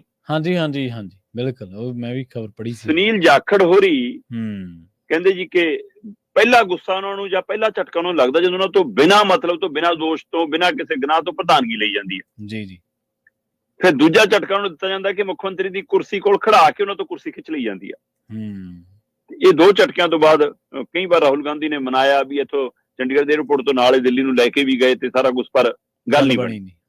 ਸੋ ਆਖਰ ਜਾਖੜ ਹੋਰੀ ਭਾਜਪਾ ਸ਼ਾਮਲ ਹੋ ਗਏ, ਪਰ ਉਹਨਾਂ ਦਾ ਭਤੀਜਾ ਸੰਦੀਪ ਜਾਖੜ, ਜਿਹਨੂੰ ਰਾਜਨੀਤੀ ਦੇ ਪਿੜ 'ਚ ਲੈ ਕੇ ਵੀ ਖੁਦ ਸੁਨੀਲ ਜਾਖੜੇ ਆਏ ਨੇ, ਸੋ ਉਹ ਐਮਐਲਏ ਨੇ, ਪਰ ਉਹ ਐਮਐਲਏ ਕਾਂਗਰਸ ਦੇ ਨੇ, ਪਰ ਕੰਮ ਆਪਣੇ ਮਤਲਬ ਕਿ ਜਾਖੜ ਸਾਹਿਬ ਲਈ ਕਰਦੇ ਨੇ, ਤੇ ਜਾਖੜ ਸਾਹਿਬ ਲਈ ਕੰਮ ਕਰਨਾ ਮਤਲਬ ਭਾਜਪਾ ਲਈ ਕੰਮ ਕਰਨਾ ਨਾ। ਤੇ ਇਸ ਲਈ ਇਹ ਵੀ ਇੱਕ ਪਰਿਵਾਰ 'ਚ ਦੋ ਪਾਰਟੀਆਂ ਫਲ ਫੁੱਲ ਰਹੀਆਂ ਨੇ। ਚਲੋ, ਤੇ ਰਵਨੀਤ ਬਿੱਟੂ ਜਿਹੜੇ ਕਹਿੰਦੇ ਅਸੀਂ ਤਾਂ ਜੰਮੇ ਕਾਂਗਰਸੀਓ ਆ, ਸਾਡਾ ਤਾਂ ਮਤਲਬ ਨਾੜੂਆ ਹੀ ਕਾਂਗਰਸ ਨਾਲ ਜੁੜਿਆ ਹੋਇਆ ਕਹਿੰਦੇ, ਹੈ ਨਾ, ਤੇ ਹੁਣ ਆਪਣੇ ਟੱਬਰ ਤੋਂ ਟੁੱਟ ਕੇ ਭਾਜਪਾ ਹੀ ਹੋ ਗਏ, ਤੇ ਪਰ ਬਾਕੀ ਟੱਬਰ ਅਜੇ ਕਾਂਗਰਸੀ ਹੋਇਆ। ਮਤਲਬ ਜੇ ਆਪਾਂ ਜਿਸ ਤਰ੍ਹਾਂ ਆਪਾਂ ਪ੍ਰਤਾਪ ਬਾਜਵੇ ਦੀ ਗੱਲ ਕरें, ਉਸੇ ਤਰ੍ਹਾਂ ਰਵਨੀਤ ਬਿੱਟੂ ਜੇ ਸੰਸਦੀਆਂ ਪੌੜੀਆਂ ਚੜ੍ਹਦੇ ਸੀ ਤਾਂ ਗੁਰਕੀਰਤ ਕੋਟਲੀ ਵਿਧਾਨ ਸਭਾ ਪਹੁੰਚਦੇ ਸੀ। ਬਿਲਕੁਲ ਸਹੀ। ਤੇ ਗੁਰਕੀਰਤ ਕੋਟਲੀ ਠੀਕ ਹੈ, ਚਲੋ ਇਸ ਵਾਰ ਨਹੀਂ ਜਿੱਤੇ, ਹੈ ਨਾ, ਪਰ ਰਵਨੀਤ ਬਿੱਟੂ ਹੋਰੀ ਹੁਣ ਭਾਜਪਾ ਸ਼ਾਮਲ ਹੋ ਗਏ, ਤੇ ਗੁਰਕੀਰਤ ਕੋਟਲੀ ਤੇ ਬਾਕੀ ਸਾਰਾ ਟੱਬਰ ਅਜੇ ਕਾਂਗਰਸੀ ਹੋਇਆ। ਸੋ ਇੱਕੋ ਘਰ 'ਚ ਦੋ ਪਾਰਟੀਆਂ ਚੱਲੀ ਜਾਂਦੀਆਂ ਕੰਮ। ਇਸੇ ਕਤਾਰ 'ਚ ਹੁਣ ਤਾਜੀ ਆ ਵੀਕਐਂਡ ਤੇ ਜੋ ਕੁਝ ਘਟਨਾ ਵਾਪਰੀ ਆ ਆਪਣੇ ਸਾਹਮਣੇ ਹੀ ਆ, ਕਿ ਭਾਜਪਾ ਤਾਂ ਸਾਂਪਲੇ ਨੂੰ ਮਨਾਉਣ 'ਚ ਕਾਮਯਾਬ ਹੋ ਗਈ, ਜਿਵੇਂ ਪਹਿਲਾਂ ਹੰਸਰਾਜ ਨੂੰ ਮਨਾ ਲਿਆ ਸੀ, ਹੈ ਨਾ, ਪਰ ਅਕਾਲੀ ਨਾ ਤਾਂ ਢੀਂਡਸਿਆਂ ਨੂੰ ਮਨਾ ਸਕੇ, ਨਾ ਕਾਂਗਰਸੀ ਪਟਿਆਲੇ ਵਾਲਿਆਂ ਨੂੰ ਮਨਾ ਸਕੇ। ਪਟਿਆਲੇ ਵਾਲੇ ਵੀ ਕਹਿੰਦੇ ਵੋਟਾਂ ਕਾਂਗਰਸੀਆਂ ਨੂੰ ਪਾ ਦਾਂਗੇ ਜੀ, ਹੈ, ਪਰ ਅਸੀਂ ਪ੍ਰਚਾਰ ਨਹੀਂ ਕਰ ਸਕਦੇ ਗਾਂਧੀ ਲਈ। ਇਸ ਤਰ੍ਹਾਂ ਢੀਂਡਸਾ ਕਹਿੰਦੇ ਜੀ ਖੜੇ ਪਾਰਟੀ ਨਾਲੇ ਆ, ਪਰ ਅਸੀਂ ਝੁੰਦੇ ਲਈ ਪ੍ਰਚਾਰ ਨਹੀਂ ਕਰ ਸਕਦੇ ਜੀ। ਪਰ ਕਾਂਗਰਸ ਰੋਕ ਤਾਂ ਜਲੰਧਰ 'ਚ ਵੀ ਨਹੀਂ ਰੱਖੀ ਸਕੀ ਝਟਕਾ, ਮਤਲਬ 2-3 ਦਿਨਾਂ 'ਚ 2-3 ਝਟਕੇ। ਪਹਿਲਾਂ ਚੌਧਰੀ ਪਰਿਵਾਰ ਦੀ ਮਤਲਬ ਚੌਧਰੀ ਸੰਤੋਖ ਸਿੰਘ ਹੋਰਾਂ ਦੀ ਧਰਮ ਪਤਨੀ ਉਹ ਭਾਜਪਾ ਚਲੀ ਗਈ, ਫਿਰ ਉਹ ਮਹਿੰਦਰ ਸਿੰਘ ਕੇਪੀ ਅਕਾਲੀ 'ਚ ਚਲਾ ਗਿਆ। ਜਲੰਧਰ ਝਟਕੇ ਬਹੁਤ ਲੱਗੇ ਨੇ ਕਾਂਗਰਸ ਨੂੰ, ਰਿੰਕੂ ਗਿਆ, ਫਿਰ ਚੌਧਰੀ ਪਰਿਵਾਰ, ਫਿਰ ਮਹਿੰਦਰ ਕੇਪੀ। ਸੋ ਇਸ ਲਈ ਝਟਕੇ ਬਹੁਤ ਨੇ, ਚੰਨੀ ਲਈ ਮੁਸ਼ਕਲਾਂ ਖਾਸੀਆਂ ਨੇ, ਪਰ ਕਹਿੰਦੇ ਮੈਨੂੰ ਸਵਾਦ ਵੀ ਮੁਸ਼ਕਲਾਂ 'ਚ ਆਉਂਦਾ, ਚੰਨੀ ਕਹਿੰਦੇ। ਸੋ ਇਸ ਤਰ੍ਹਾਂ ਇਹ ਪਰਿਵਾਰ ਹੈ। ਹੁਣ ਚੌਧਰੀ ਸੰਤੋਖ ਸਿੰਘ ਹੋਰਾਂ ਦੀ ਧਰਮ ਪਤਨੀ ਤਾਂ ਚਲੀ ਗਈ ਜੀ ਭਾਜਪਾ 'ਚ, ਪਰ ਮੁੰਡਾ ਬਿਕਰਮਜੀਤ ਸਿੰਘ ਅਜੇ ਐਮਐਲਏ ਹੈਗਾ ਕਾਂਗਰਸ ਦਾ। ਉਹ ਅੱਛਾ, ਹੁਣ ਇੱਥੇ ਵੀ ਆਪਣੀ ਐਮਐਲਏਸ਼ਿਪ ਬਚਾਉਣ ਦਾ ਹੀ ਮਸਲਾ ਹੋਣਾ ਨਾ। ਅਗਲਾ ਤਾਂ ਆਪਣੀ ਮਾਤਾ ਨਾਲ ਹੀ ਖੜੂਗਾ ਨਾ, ਫਿਰ ਉਹ ਤਾਂ ਕਹਿ ਵੀ ਚੁੱਕਿਆ ਚੰਨੀ ਨੂੰ ਕਿ ਅੱਗੇ ਨੂੰ ਬੇਬੇ ਦੀ ਨਾ ਕੁਝ ਬੋਲ ਬੈਠੀ। ਸੋ ਇਸ ਲਈ ਇਹ ਸ਼ਬਦੀ ਮਸਲਾ ਵੀ ਖੜਾ। ਸੋ ਇਸ ਤਰ੍ਹਾਂ ਦਾ ਪਰਿਵਾਰ ਇੱਥੇ ਇਹ ਵੀ ਹੈਗਾ। ਚਲੋ, ਤਸਵੀਰ ਤਾਂ ਵੈਸੇ ਜੇ ਤੁਸੀਂ ਏਦਾਂ ਦੀ ਦੇਖਣੀ ਹੋਵੇ ਤਾਂ ਰਾਣਾ ਗੁਰਜੀਤ ਬਾਰੇ ਕੀ ਸੋਚੋਗੇ? ਰਾਣਾ ਗੁਰਜੀਤ ਜੇ ਕਾਂਗਰਸ ਵੱਲੋਂ ਐਮਐਲਏ ਨੇ ਤਾਂ ਮੁੰਡਾ ਆਜ਼ਾਦ ਹੈ ਜੀ। ਉਹ ਮੁੰਡਾ ਕਾਂਗਰਸੀਆਂ ਨੂੰ ਹਰਾ ਕੇ ਕਾਂਗਰਸ ਖਿਲਾਫ ਬਗਾਵਤ ਕਰਕੇ ਆਜ਼ਾਦ ਜਿੱਤਦਾ ਹੈ, ਤੇ ਪਰ ਰਹਿੰਦੇ ਇੱਕੋ ਘਰ 'ਚ ਨੇ, ਤੇ ਪੁੱਤ ਕਿਹਦੇ ਸਿਰ ਤੇ ਪਲ ਰਿਹਾ ਸਾਰਿਆਂ ਨੂੰ ਪਤਾ। ਤੇ ਹੁਣ ਉਸੇ ਪੁੱਤ ਨੂੰ ਸ਼੍ਰੀ ਅਨੰਦਪੁਰ ਸਾਹਿਬ ਲੋਕ ਸਭਾ ਹਲਕੇ ਤੋਂ ਕਾਂਗਰਸ ਦੀ ਟਿਕਟ ਦਿਵਾਉਣਾ ਚਾਹੁੰਦੇ ਨੇ ਰਾਣਾ ਗੁਰਜੀਤ, ਤੇ ਜੇ ਟਿਕਟ ਪੱਕੀ ਹੋਊਗੀ ਉਹਦੇ ਨੇ ਸ਼ਾਮਲ ਕਰਾ ਦੇਣਗੇ ਜੀ। ਜੇ ਟਿਕਟ ਪੱਕੀ ਨਹੀਂ, ਫਿਰ ਅਗਲਾ ਐਮਐਲਏ ਬਣਿਆ ਰਹੂਗਾ। ਹਾਂਜੀ। ਤੇ ਇੱਧਰ ਸ਼ਮਸ਼ੇਰ ਸਿੰਘ ਦੁੱਲੋਂ, ਸ਼ਮਸ਼ੇਰ ਸਿੰਘ ਦੁੱਲੋਂ ਕਾਂਗਰਸ ਦੇ ਪ੍ਰਧਾਨ ਰਹੇ, ਵੱਖ-ਵੱਖ ਅਹੁਦੇ ਮਾਣੇ, ਸੰਸਦ ਦੀਆਂ ਪੌੜੀਆਂ ਵੀ ਚੜੇ, ਰਾਜ ਸਭਾ ਵੀ ਗਏ, ਸਾਰਾ ਕੁਛ ਹੈ, ਪਰ ਪਤਨੀ ਤੇ ਮੁੰਡਾ ਆਪ ਸ਼ਾਮਲ ਹੋ ਗਏ ਸੀ। ਹਾਂਜੀ ਹਾਂਜੀ, ਬਿਲਕੁਲ। 2017 ਵਾਲੀ ਚੋਣ ਇਹਨਾਂ ਦੇ ਮੁੰਡੇ ਨੇ ਬਸੀ ਪਠਾਣ ਤੋਂ ਲੜੀ, ਪਤਨੀ ਵਾਪਸ ਆ ਗਈ ਸੀ ਕਾਂਗਰਸ 'ਚ, ਮੁੰਡਾ ਰਿਹਾ ਆਮ ਆਦਮੀ ਪਾਰਟੀ 'ਚ, ਬਸੀ ਪਠਾਣ ਤੋਂ ਲੜੀ, ਜੀਪੀ ਤੋਂ ਹਾਰ ਗਏ, ਤੇ ਹੁਣ ਇਸ ਵਾਰ ਜੀਪੀ ਹਾਰਿਆ ਤਾਂ ਜੀਪੀ ਆਪ 'ਚ ਆ ਗਿਆ। ਸੋ ਸ਼ਮਸ਼ੇਰ ਸਿੰਘ ਦੁੱਲੋਂ ਕਾਂਗਰਸ 'ਚ ਰਹੇ, ਮੁੰਡਾ ਆਪ 'ਚ ਆ ਜੀ ਕਹਿੰਦੇ। ਤੇ ਪੰਜਾਬ ਦਾ ਸਭ ਤੋਂ ਸਿਆਸਤ ਦਾ ਆਪਣੇ ਆਪ ਨੂੰ ਵੱਡਾ ਘਰਾਣਾ ਕਹਾਉਣ ਵਾਲਾ ਬਾਦਲ ਪਰਿਵਾਰ ਹੈ, ਆਮੋ ਸਾਹਮਣੇ ਹੋ ਗਈ ਸੀ ਮਨਪ੍ਰੀਤ ਬਾਦਲ ਤੇ ਹਰਸਿਮਰਤ ਕੌਰ ਬਾਦਲ। ਸੋ ਸੁਖਬੀਰ ਸਿੰਘ ਬਾਦਲ ਤੇ ਮਨਪ੍ਰੀਤ ਬਾਦਲ ਇੱਕ ਪਰਿਵਾਰ ਕਹਿੰਦੇ, ਦਾਸ ਤੇ ਪ੍ਰਕਾਸ਼ ਕਹਿੰਦੇ ਰਾਮ ਲਛਮਣ ਦੀ ਜੋੜੀ, ਉਹਨਾਂ ਦੇ ਪੁੱਤ ਕਿਵੇਂ ਵੰਡੇ ਗਏ ਸਾਰਿਆਂ ਨੂੰ ਪਤਾ। ਇਹ ਤਾਂ ਲਗਭਗ ਉਹੀ ਜਿਹੀ ਤਸਵੀਰ ਹੈ ਜਿਹੀ ਜੀ ਮੁੰਬਈ ਦੇ ਵਿੱਚ ਸ਼ਿਵ ਸੈਨਾ ਵਾਲੀ ਹੈ। ਕਹਿੰਦੇ ਜੀ ਮਤਲਬ ਕਿ ਰਾਜ ਠਾਕਰੇ ਉੱਤਰਾਧਿਕਾਰੀ ਆ ਕਹਿੰਦੇ ਜੀ ਸ਼ਿਵ ਸੈਨਾ ਦਾ ਅਸਲੀ ਤਾਂ, ਹੈ ਨਾ, ਬਾਲ ਠਾਕਰੇ ਦੀ ਵਿਰਾਸਤ ਦਾ। ਤੇ ਇੱਧਰ ਮਨਪ੍ਰੀਤ ਬਾਦਲ ਕਹਿੰਦਾ ਕਿ ਮੈਂ ਆ ਪ੍ਰਕਾਸ਼ ਸਿੰਘ ਬਾਦਲ ਦੀ ਵਿਰਾਸਤ ਦਾ ਉੱਤਰਾਧਿਕਾਰੀ, ਪਰ ਮੈਨੂੰ ਬਾਹਰ ਕਰਤਾ। ਜਿਵੇਂ ਰਾਜ ਠਾਕਰੇ ਕਹਿੰਦਾ ਮੈਨੂੰ ਬਾਹਰ ਕਰਤਾ, ਉਧਰ ਠਾਕਰੇ ਨੇ ਸਾਂਭ ਲਿਆ ਸਾਰਾ ਕੁਝ, ਉਵੇਂ ਕਹਿੰਦੇ ਸੁਖਬੀਰ ਨੇ ਸਾਂਭ ਲਿਆ। ਸੋ ਇੱਥੇ ਵੀ ਇੱਕ ਘਰ ਥੱਲੇ ਹੁਣ, ਪਰ ਮਨਪ੍ਰੀਤ ਬਾਦਲ ਜਿੰਨੀਆਂ ਪਾਰਟੀਆਂ ਮੈਨੂੰ ਨਹੀਂ ਲੱਗਦਾ ਕਿਸੇ ਨੇ ਬਦਲੀਆਂ ਹੋਣਗੀਆਂ। ਅਕਾਲੀ ਦਲ ਚੋਂ ਨਿਕਲ ਕੇ ਪੀਪੀਪੀ ਚੋਂ ਨਿਕਲ ਕੇ ਕਾਂਗਰਸ ਚੋਂ ਨਿਕਲ ਕੇ ਹੁਣ ਭਾਜਪਾ। ਸੋ ਪਰ ਅਜੇ ਵੀ ਨਹੀਂ ਪਤਾ ਕਿ ਵਾਪਸ ਕਦੋਂ ਅਕਾਲੀ ਦਲ ਚ ਹੋ ਜਾਵੇ, ਵੀ ਨਹੀਂ ਪਤਾ ਜੀ। ਬਿਲਕੁਲ ਬਿਲਕੁਲ ਹਿਰਦੇ ਪਰਿਵਰਤਨ ਹੁੰਦੇ ਦਾ ਕਿਹੜਾ ਪਤਾ ਲੱਗਦਾ ਸ਼ਰਮਾ ਜੀ? ਹਿਰਦੇ ਪਰਿਵਰਤਨ ਜਾਂ ਕੁਰਸੀ ਪਰਿਵਰਤਨ ਕੁਝ ਨਹੀਂ ਪਤਾ ਲੱਗਦਾ। ਕੁਰਸੀ ਕਹਿ ਲਓ, ਹਾਂਜੀ। ਅਗਲੀ ਖਬਰ ਦੇ ਵੱਲ ਵਧੀਆ, ਗੱਲ ਕਰੀਏ ਕੇਜਰੀਵਾਲ ਦੀ। ਕੇਜਰੀਵਾਲ ਨੂੰ ਅਦਾਲਤ ਤੋਂ 2 ਝਟਕੇ ਮਿਲੇ ਆ। ਇੱਕ ਤਾਂ ਵੱਡਾ ਤਾਂ ਗ੍ਰਿਫਤਾਰੀ ਦਾ ਝਟਕਾ ਮਿਲ ਗਿਆ ਸੀ, ਹਲੇ ਝਟਕੇ ਹਟੇ ਹੀ ਨਹੀਂ ਜੀ ਲੱਗਣੋਂ। ਦੇਖੋ ਕਈ ਮਾਮਲੇ ਨੇ। ਕੇਜਰੀਵਾਲ ਹੋਰਾਂ ਦੀ ਇੱਕ ਪਟੀਸ਼ਨ ਸੀਗੀ ਜ਼ਮਾਨਤ ਨੂੰ ਲੈ ਕੇ, ਠੀਕ ਹੈ ਜੀ, ਕਿ ਹੈ ਨਾ, ਇੱਕ ਪਟੀਸ਼ਨ ਉਹਨਾਂ ਦੀ ਚੱਲ ਰਹੀ ਹੈ ਡਾਕਟਰੀ ਸਲਾਹ ਨੂੰ ਲੈ ਕੇ, ਹੈ ਨਾ। ਇੱਕ ਉਹਨਾਂ ਦੇ ਇਸੇ ਮਸਲੇ ਨੂੰ ਲੈ ਕੇ ਮਤਲਬ ਕਿ ਸੁਪਰੀਮ ਕੋਰਟ ਦੇ ਵਿੱਚ ਇੱਕ ਫਾਈਲ ਦਾਖਲ ਕੀਤੀ ਸੀ। ਉਹ ਕਹਿੰਦੇ ਕੋਈ ਨਾ ਸੁਣਵਾਈ ਕਰਾਂਗੇ, 29 ਤੋਂ ਬਾਅਦ ਦੇਖਦੇ ਆ, ਹੈ ਨਾ। ਈਡੀ ਨੇ ਅਜੇ ਜਵਾਬ ਦਾਖਲ ਕਰਨਾ 24 ਨੂੰ। ਸੋ ਹੋਇਆ ਕਿ ਕੇਜਰੀਵਾਲ ਹੋਰਾਂ ਵੱਲੋਂ ਜਿਹੜੀ ਡਾਕਟਰੀ ਸਲਾਹ ਦੀ ਪਾਈ ਗਈ ਸੀ ਕਿ ਰੋਜ਼ 15 ਮਿੰਟ ਦੀ ਸਾਨੂੰ ਸਲਾਹ ਦੀ ਪਰਮਿਸ਼ਨ ਦਿੱਤੀ ਜਾਵੇ, ਕਹਿੰਦੇ ਜੀ ਵੀਡੀਓ ਕਾਨਫਰੰਸਿੰਗ ਰਾਹੀਂ। ਠੀਕ ਹੈ ਜੀ। ਉਹ ਕਹਿੰਦੇ ਭਾਈ ਜੇਲ੍ਹ 'ਚ ਕੋਈ ਵੀਆਈਪੀ ਬਣਾ ਨਹੀਂ ਹੁੰਦਾ। ਇਹ ਕਹਿਣ ਨੂੰ ਹੈ ਕਿ ਹਾਂ ਵੀਆਈਪੀ ਕੈਦੀ ਫਲਾਣਾ ਕੈਦੀ, ਕਿ ਜੇਲ੍ਹ 'ਚ ਸਾਰੇ ਹੀ ਬਰਾਬਰ ਨੇ। ਕਹਿੰਦੇ ਫਿਰ ਜੇ ਇਹ ਗੱਲ ਆ 20,000 ਕੈਦੀ ਨੇ ਤਿਹਾੜ ਜੇਲ੍ਹ 'ਚ, ਸਾਰਿਆਂ ਦੀ ਵੀਡੀਓ ਕਾਨਫਰੰਸਿੰਗ ਕਰਾਇਆ ਕਰੀ ਡਾਕਟਰਾਂ ਨਾਲ, ਅਗਲਿਆਂ ਦਾ ਵੀ ਹੱਕ ਬਣਦਾ। ਬਿਲਕੁਲ। ਕਹਿੰਦੇ ਠੀਕ ਹੈ, ਤੁਹਾਡੀ ਕੋਈ ਦਿੱਕਤ ਹੈ, ਤੁਹਾਡਾ ਕੋਈ ਮੁਸ਼ਕਲ ਹੈ ਤਾਂ ਡਾਕਟਰ ਹੈਗੇ ਨੇ ਉੱਥੇ। ਨਹੀਂ ਗੱਲ ਹੁੰਦੀ ਤਾਂ ਅਦਾਲਤ ਨੂੰ ਅਸੀਂ ਕਹਿੰਦੇ ਹਾਂ ਕਿ ਹਾਂ ਇੱਕ ਪੈਨਲ ਬਣੇ, ਮੈਡੀਕਲ ਅਥਾਰਟੀ ਨੂੰ ਅਸੀਂ ਕਹਿ ਦਿੰਦੇ ਹਾਂ ਅਦਾਲਤ ਵੱਲੋਂ ਕਿ ਇੱਕ ਪੈਨਲ ਬਣਾਉਣ ਡਾਕਟਰਾਂ ਦਾ, ਉਹ ਤੁਹਾਡੀ ਚੈੱਕਅਪ ਕਰ ਲਿਆ ਕਰਨਗੇ, ਤੁਹਾਡਾ ਕੋਈ ਮਸਲਾ ਵਿਚਾਰ ਲਿਆ ਕਰਨਗੇ। ਪਰ ਏਦਾਂ ਨਹੀਂ ਗਾ ਕਿ ਤੁਹਾਨੂੰ ਵੱਖਰੀ ਟ੍ਰੀਟਮੈਂਟ ਮਿਲੂਗੀ, ਹਾਂ ਕਿ ਇਸੋਲਿਨ ਵੀ ਅਸੀਂ ਲੈ ਕੇ ਆਈਏ ਜੀ, ਡਾਕਟਰ ਵੀ ਅਸੀਂ ਭੇਜੀਏ ਜੀ, ਏਦਾਂ ਨਹੀਂ ਹੋਊਗਾ। ਜਿਵੇਂ ਬਾਕੀ ਕੈਦੀਆਂ ਨਾਲ ਜੋ ਹੁੰਦਾ ਉਹੀ ਹੋਊਗਾ। ਸੋ ਉਸ ਮਸਲੇ ਤੇ ਕੇਜਰੀਵਾਲ ਲਈ ਝਟਕਾ ਸੀ। ਦੂਸਰਾ ਇੱਕ ਪਹਿਲੂ ਸੀਗਾ ਕਿ ਇੱਕ ਪਟੀਸ਼ਨ ਪਾਈ ਗਈ, ਮਤਲਬ ਜਨਹਿਤ ਪਟੀਸ਼ਨ ਦੇ ਆਧਾਰ ਤੇ। ਇੱਕ ਲਾਅ ਦਾ ਵਿਦਿਆਰਥੀ ਆ, ਉਸਨੇ ਪਟੀਸ਼ਨ ਪਾਤੀ ਕਿ ਨਹੀਂ ਜੀ ਇਹ ਮੁੱਖ ਮੰਤਰੀ ਨੇ ਜੀ ਇਹਨਾਂ ਨੂੰ ਚੋਰਾਂ, ਚੱਕਿਆਂ, ਡਾਕੂਆਂ ਉਹਨਾਂ 'ਚ ਰੱਖਿਆ ਵਾ ਜੀ, ਇਹ ਤਾਂ ਖਤਰਾ ਹੈ ਜੀ, ਦੇਸ਼ ਭਰ ਦੁਨੀਆ ਭਰ ਸਾਡਾ ਮਜ਼ਾਕ ਉੱਡ ਰਿਹਾ ਜੀ, ਅਸੀਂ ਮੁੱਖ ਮੰਤਰੀ ਅੰਦਰ ਰੱਖਿਆ, ਉਹਨਾਂ ਨੂੰ ਜ਼ਮਾਨਤ ਦਿਓ ਜੀ, ਕਹਿੰਦੇ। ਤੇ ਅਦਾਲਤ ਨੇ ਚੰਗੀਆਂ ਝਾੜਾਂ ਲਾਈਆਂ ਉਸ ਮੁੰਡੇ ਨੂੰ। ਕਹਿੰਦੇ ਕਿ ਉਹਨੇ ਲਿਖਿਆ ਸੀਗਾ ਕਿ ਮੈਂ ਆਪਣੀ ਵੀਟੋ ਪਾਵਰ ਰਾਹੀਂ ਹੈ। ਉਹ ਕਹਿੰਦੇ ਕਿਹੜੀ ਵੀਟੋ ਪਾਵਰ ਹੈ ਤੇਰੇ ਕੋਲ? ਕਿੱਥੋਂ ਲਿਆਇਆ ਤੂੰ ਇਹ ਵੀਟੋ ਪਾਵਰ? ਕਿਹੜਾ ਕਾਨੂੰਨ ਪੜ੍ਹ ਕੇ ਆਇਆ ਤੂੰ? ਕਹਿੰਦੇ ਤੂੰ ਬੇਮਤਲਬ ਉੱਠ ਕੇ ਜਾਣਾ, ਇਹ 'ਚ ਕਿਹੜੀ ਜਾਨੀ ਵਾਲਾ ਮਸਲਾ? ਕਹਿੰਦੇ ਕੇਜਰੀਵਾਲ ਦੇ ਮਸਲੇ ਤੇ ਤੂੰ ਕੌਣ ਲੱਗਦਾ ਭਾਈ, ਦੱਸ ਕਿਹੜੇ ਆਧਾਰ ਤੇ ਕਹਿੰਦੇ ਜ਼ਮਾਨਤ ਮੰਗ ਰਿਹਾ ਉਹਦੀ? ਕਹਿੰਦੇ ਜੀ ਉਹਨੂੰ ਸਾਰੇ ਮਸਲਿਆਂ 'ਚ ਜ਼ਮਾਨਤ ਦਿਓ ਜਿੰਨੇ ਉਹਦੇ ਕੇਸ ਚੱਲਦੇ ਆ। ਅੱਛਾ ਵਾਹ। ਉਹ ਕਹਿੰਦੇ ਕਿ ਅੱਛਾ ਜੇ ਬੰਦਾ ਮਤਲਬ ਕਿ ਰਾਜਨੀਤਿਕ ਲੀਡਰਾਂ ਦਾ ਮਤਲਬ ਕੋਈ ਗੁਨਾਹ ਕਰੇ ਤਾਂ ਫੜੀਏ ਨਾ। ਉਹ ਕਹਿੰਦੇ ਕਿ ਇਹ ਪਟੀਸ਼ਨ ਵੀ ਅਸੀਂ ਖਾਰਜ ਕਰਦੇ, ਇਹ ਜਿਹੀਆਂ ਪਟੀਸ਼ਨਾਂ ਪਹਿਲਾਂ ਵੀ ਖਾਰਜ ਕੀਤੀਆਂ ਤੇ ਉਹਨੂੰ 75,000 ਦਾ ਜੁਰਮਾਨਾ ਵੀ ਲਾਤਾ। ਠੀਕ ਹੈ ਜੀ। ਸੋ ਵੈਸੇ ਇਸ ਪਟੀਸ਼ਨ ਦੇ ਹੱਕ 'ਚ ਕੇਜਰੀਵਾਲ ਦੇ ਵਕੀਲ ਵੀ ਨਹੀਂ ਸੀ। ਉਹ ਕਹਿੰਦੇ ਜੀ ਇਹ ਸਾਡੇ ਵੱਲੋਂ ਕੁਝ ਨਹੀਂ ਹੈ, ਇਹ ਗਲਤ ਤਰੀਕਾ ਹੈ। ਪਰ ਤਾਂ ਵੀ ਕੇਜਰੀਵਾਲ ਦੇ ਨਾਂ ਤੇ ਉਹਨਾਂ ਲਈ ਇਹ ਸੀਗਾ ਕਿ ਉਹਨਾਂ ਨੂੰ ਜ਼ਮਾਨਤ ਦੇ ਲਈ ਇੱਕ ਮੰਗ ਤਾਂ ਉੱਠੀ ਸੀ ਨਾ। ਸੋ ਉਹ 'ਚ ਵੀ ਉਹ ਪਾਰ ਹੋ ਗਏ। ਸੋ ਇਸ ਲਈ ਕੱਲ 2 ਝਟਕੇ ਲੱਗੇ ਨੇ। ਅਜੇ ਈਡੀ ਨੇ ਹੋਰ ਸਾਰਾ ਹਿਸਾਬ ਕਿਤਾਬ ਦੇਣਾ ਤੇ ਸੁਪਰੀਮ ਕੋਰਟ ਦੇ ਵਿੱਚ ਵੀ ਅਜੇ ਸੁਣਵਾਈ ਹੋਣੀ ਹੈ। ਸੋ ਕੇਜਰੀਵਾਲ ਦੀ ਉਧਰ ਕੇਕਪਤਾ ਵਾਲੇ ਮਾਮਲੇ 'ਚ ਵੀ ਹਲੇ ਰਾਹਤ ਨਹੀਂ, ਉਹਨੂੰ ਜ਼ਮਾਨਤ ਪਟੀਸ਼ਨ ਨੂੰ ਉਹਨਾਂ ਦਾ ਫੈਸਲਾ ਰਾਖਵਾਂ ਰੱਖਿਆ ਹੋਇਆ ਜੀ ਅਦਾਲਤ ਨੇ। ਸੋ ਇਸ ਲਈ ਇਸ ਮਸਲੇ 'ਚ ਲਗਾਤਾਰ ਉਲਝਦੇ ਜਾ ਰਹੇ ਨੇ। ਇਹਦਾ ਅਸਰ ਪ੍ਰਵੀਨ ਜੀ ਦਿੱਲੀ ਤਾਂ ਦਿੱਲੀ, ਪੰਜਾਬ ਦੇ ਵਿੱਚ ਚੋਣ ਮੁਹਿੰਮ ਤੇ ਵੀ ਦਿਖਣ ਲੱਗਿਆ। ਠੀਕ ਹੈ ਜੀ। ਕੱਲੇ ਮੁੱਖ ਮੰਤਰੀ ਭਗਵੰਤ ਮਾਨ ਨੇ ਜਿਹੜੇ ਆਮ ਆਦਮੀ ਪਾਰਟੀ ਲਈ ਪ੍ਰਚਾਰ ਕਰਦੇ ਸਹੀ ਰੂਪ 'ਚ ਨਜ਼ਰ ਆ ਰਹੇ ਨੇ। ਇਸ ਵਾਰ ਤਾਂ ਦਿੱਲੀ ਦੀ ਲੀਡਰਸ਼ਿਪ ਅਜੇ ਪੰਜਾਬ 'ਚ ਕਿਤੇ ਨਜ਼ਰ ਨਹੀਂ ਆਈ, ਕਿਤੇ ਰੈਲੀਆਂ ਰੂਲੀਆਂ। ਬਿਲਕੁਲ ਸਹੀ, ਬਿਲਕੁਲ ਠੀਕ ਹੈ। ਤੇ ਦੂਸਰੀ ਗੱਲ, ਪੰਜਾਬ ਦੇ ਲੀਡਰਾਂ ਦੀ ਡਿਊਟੀਆਂ ਨਹੀਂ ਲਾਈ ਅਜੇ ਪੰਜਾਬ ਟੀਮ ਨੇ। ਪੰਜਾਬ ਦੇ ਐਮਐਲਏ ਨੇ, ਉਹਨਾਂ ਕੋਲ ਤਾਂ ਆਪਣੇ ਆਪਣੇ ਹਲਕੇ ਹੈਗੇ ਕੰਮ ਕਰਨ ਲਈ ਕਿ ਆਪਣੇ ਆਪਣੇ ਹਲਕੇ 'ਚ ਕਰੋ ਪ੍ਰਚਾਰ। ਮੰਤਰੀਆਂ ਕੋਲ ਹਲਕਿਆਂ ਤੋਂ ਇਲਾਵਾ ਇੱਕ ਰੋਡ ਮੈਪ ਹੁੰਦਾ ਕਿ ਤੁਸੀਂ ਭਾਈ ਇੱਥੇ ਤੇ ਉਮੀਦਵਾਰ ਲਈ ਵੀ ਪ੍ਰਚਾਰ ਲਈ ਸਮਾਂ ਕੱਢਣਾ। ਪਰ ਮੰਤਰੀਆਂ ਨੂੰ ਵੀ ਐਮਐਲਏ ਵਾਂਗ ਆਪਣੇ ਆਪਣੇ ਹਲਕਿਆਂ 'ਚ ਜੇ ਛੱਡਿਆ ਹੋਇਆ ਕਿ ਉੱਥੇ ਉੱਥੇ ਕੰਮ ਕਰੋ। ਸੋ ਵਿਚਾਰੇ ਡਿੱਕੀ ਜਾਂਦੇ ਨੇ ਕਿ ਸਾਨੂੰ ਵੀ ਰੈਲੀ ਰੂਲੀ 'ਚ ਬੋਲਣ ਦਾ ਮੌਕਾ ਮਿਲੇ। ਤੇ ਮੁੱਖ ਮੰਤਰੀ ਭਗਵੰਤ ਮਾਨ ਹੋਰੀ ਕਹਿੰਦੇ ਇਸ ਵਾਰ ਸੂਬੇ ਨਾਲੋਂ ਵੱਧ ਦੇਸ਼ ਭਰ 'ਚ ਪ੍ਰਚਾਰ ਕਰਨ 'ਚ ਜ਼ਿਆਦਾ ਸਵਾਦ ਲੈ ਰਹੇ ਨੇ। ਤੇ ਕਹਿੰਦੇ ਇੱਥੇ ਕਈਆਂ ਨੂੰ ਸਮਾਂ ਦੇ ਕੇ ਵੀ ਨਹੀਂ ਜਾ ਪਾਉਂਦੇ, ਜਦੋਂ ਕਿ ਉਹ ਕਹਿ ਰਹੇ ਨੇ ਕਿ ਮੈਂ 3-3 ਦਿਨ ਪੂਰੇ ਹਲਕਿਆਂ ਚਲਾਉਣੇ ਆ ਸਾਰੇ ਪੰਜਾਬ 'ਚ। ਠੀਕ ਹੈ। ਪਰ ਕਹਿੰਦੇ ਕਿ ਐਕਚੁਅਲੀ ਉਹ ਗੱਲ ਨਹੀਂ ਬਣ ਪਾ ਰਹੀ। ਇਹਦੇ ਨਾਲੋਂ ਵੀ ਵੱਡੀ ਦਿੱਕਤ ਕਹਿੰਦੇ ਜਿਹੜੀ ਆ ਰਹੀ ਆ, ਉਹ ਆ ਰਹੀ ਆ ਜੀ ਫੰਡ ਦੀ। ਠੀਕ ਹੈ। ਕਿ ਜਿਨ੍ਹਾਂ ਨੇ ਫੰਡ ਮੁਹੱਈਆ ਕਰਾਉਣਾ ਸੀ ਉਹਨਾਂ 'ਚੋਂ ਜ਼ਿਆਦਾਤਰ ਤਾਂ ਜਾਂ ਤਾਂ ਇੱਥੋਂ ਉਡਾਰੀ ਮਾਰ ਗਏ ਦੇਸ਼ 'ਚੋਂ, ਜਾਂ ਕਹਿੰਦੇ ਅੰਦਰ ਬੈਠੇ ਨੇ, ਕੇਸਾਂ ਦਾ ਸਾਹਮਣਾ ਕਰ ਰਹੇ ਨੇ। ਇਸ ਲਈ ਉਮੀਦਵਾਰਾਂ ਦੇ ਲਈ ਚੋਣ ਪ੍ਰਚਾਰ ਸਮੱਗਰੀ, ਚੋਣ ਪ੍ਰਚਾਰ ਦਾ ਫੰਡ, ਉਹ ਵੀ ਕਹਿੰਦੇ ਉਹਨੂੰ ਆਪ ਹੁਣ ਸਾਰੇ ਹਿੱਲੇ ਵਸੀਲੇ ਕਰਨੇ ਪੈ ਰਹੇ ਨੇ। ਸੋ ਖਾਸੀ ਮੁਸ਼ਕਲਾਂ 'ਚ ਆਮ ਆਦਮੀ ਪਾਰਟੀ ਦਾ ਕਹਿੰਦੇ ਇਸ ਵਾਰ ਪ੍ਰਚਾਰ ਫਸਿਆ। ਸੋ ਉਹਦੇ ਵਿੱਚੋਂ ਵੀ ਕਿਵੇਂ ਬੇੜੀ ਕੱਢ ਕੇ ਲਿਜਾ ਸਕਦੇ ਨੇ, ਦੇਖਣ ਵਾਲੀ ਗੱਲ ਹੋਏਗੀ।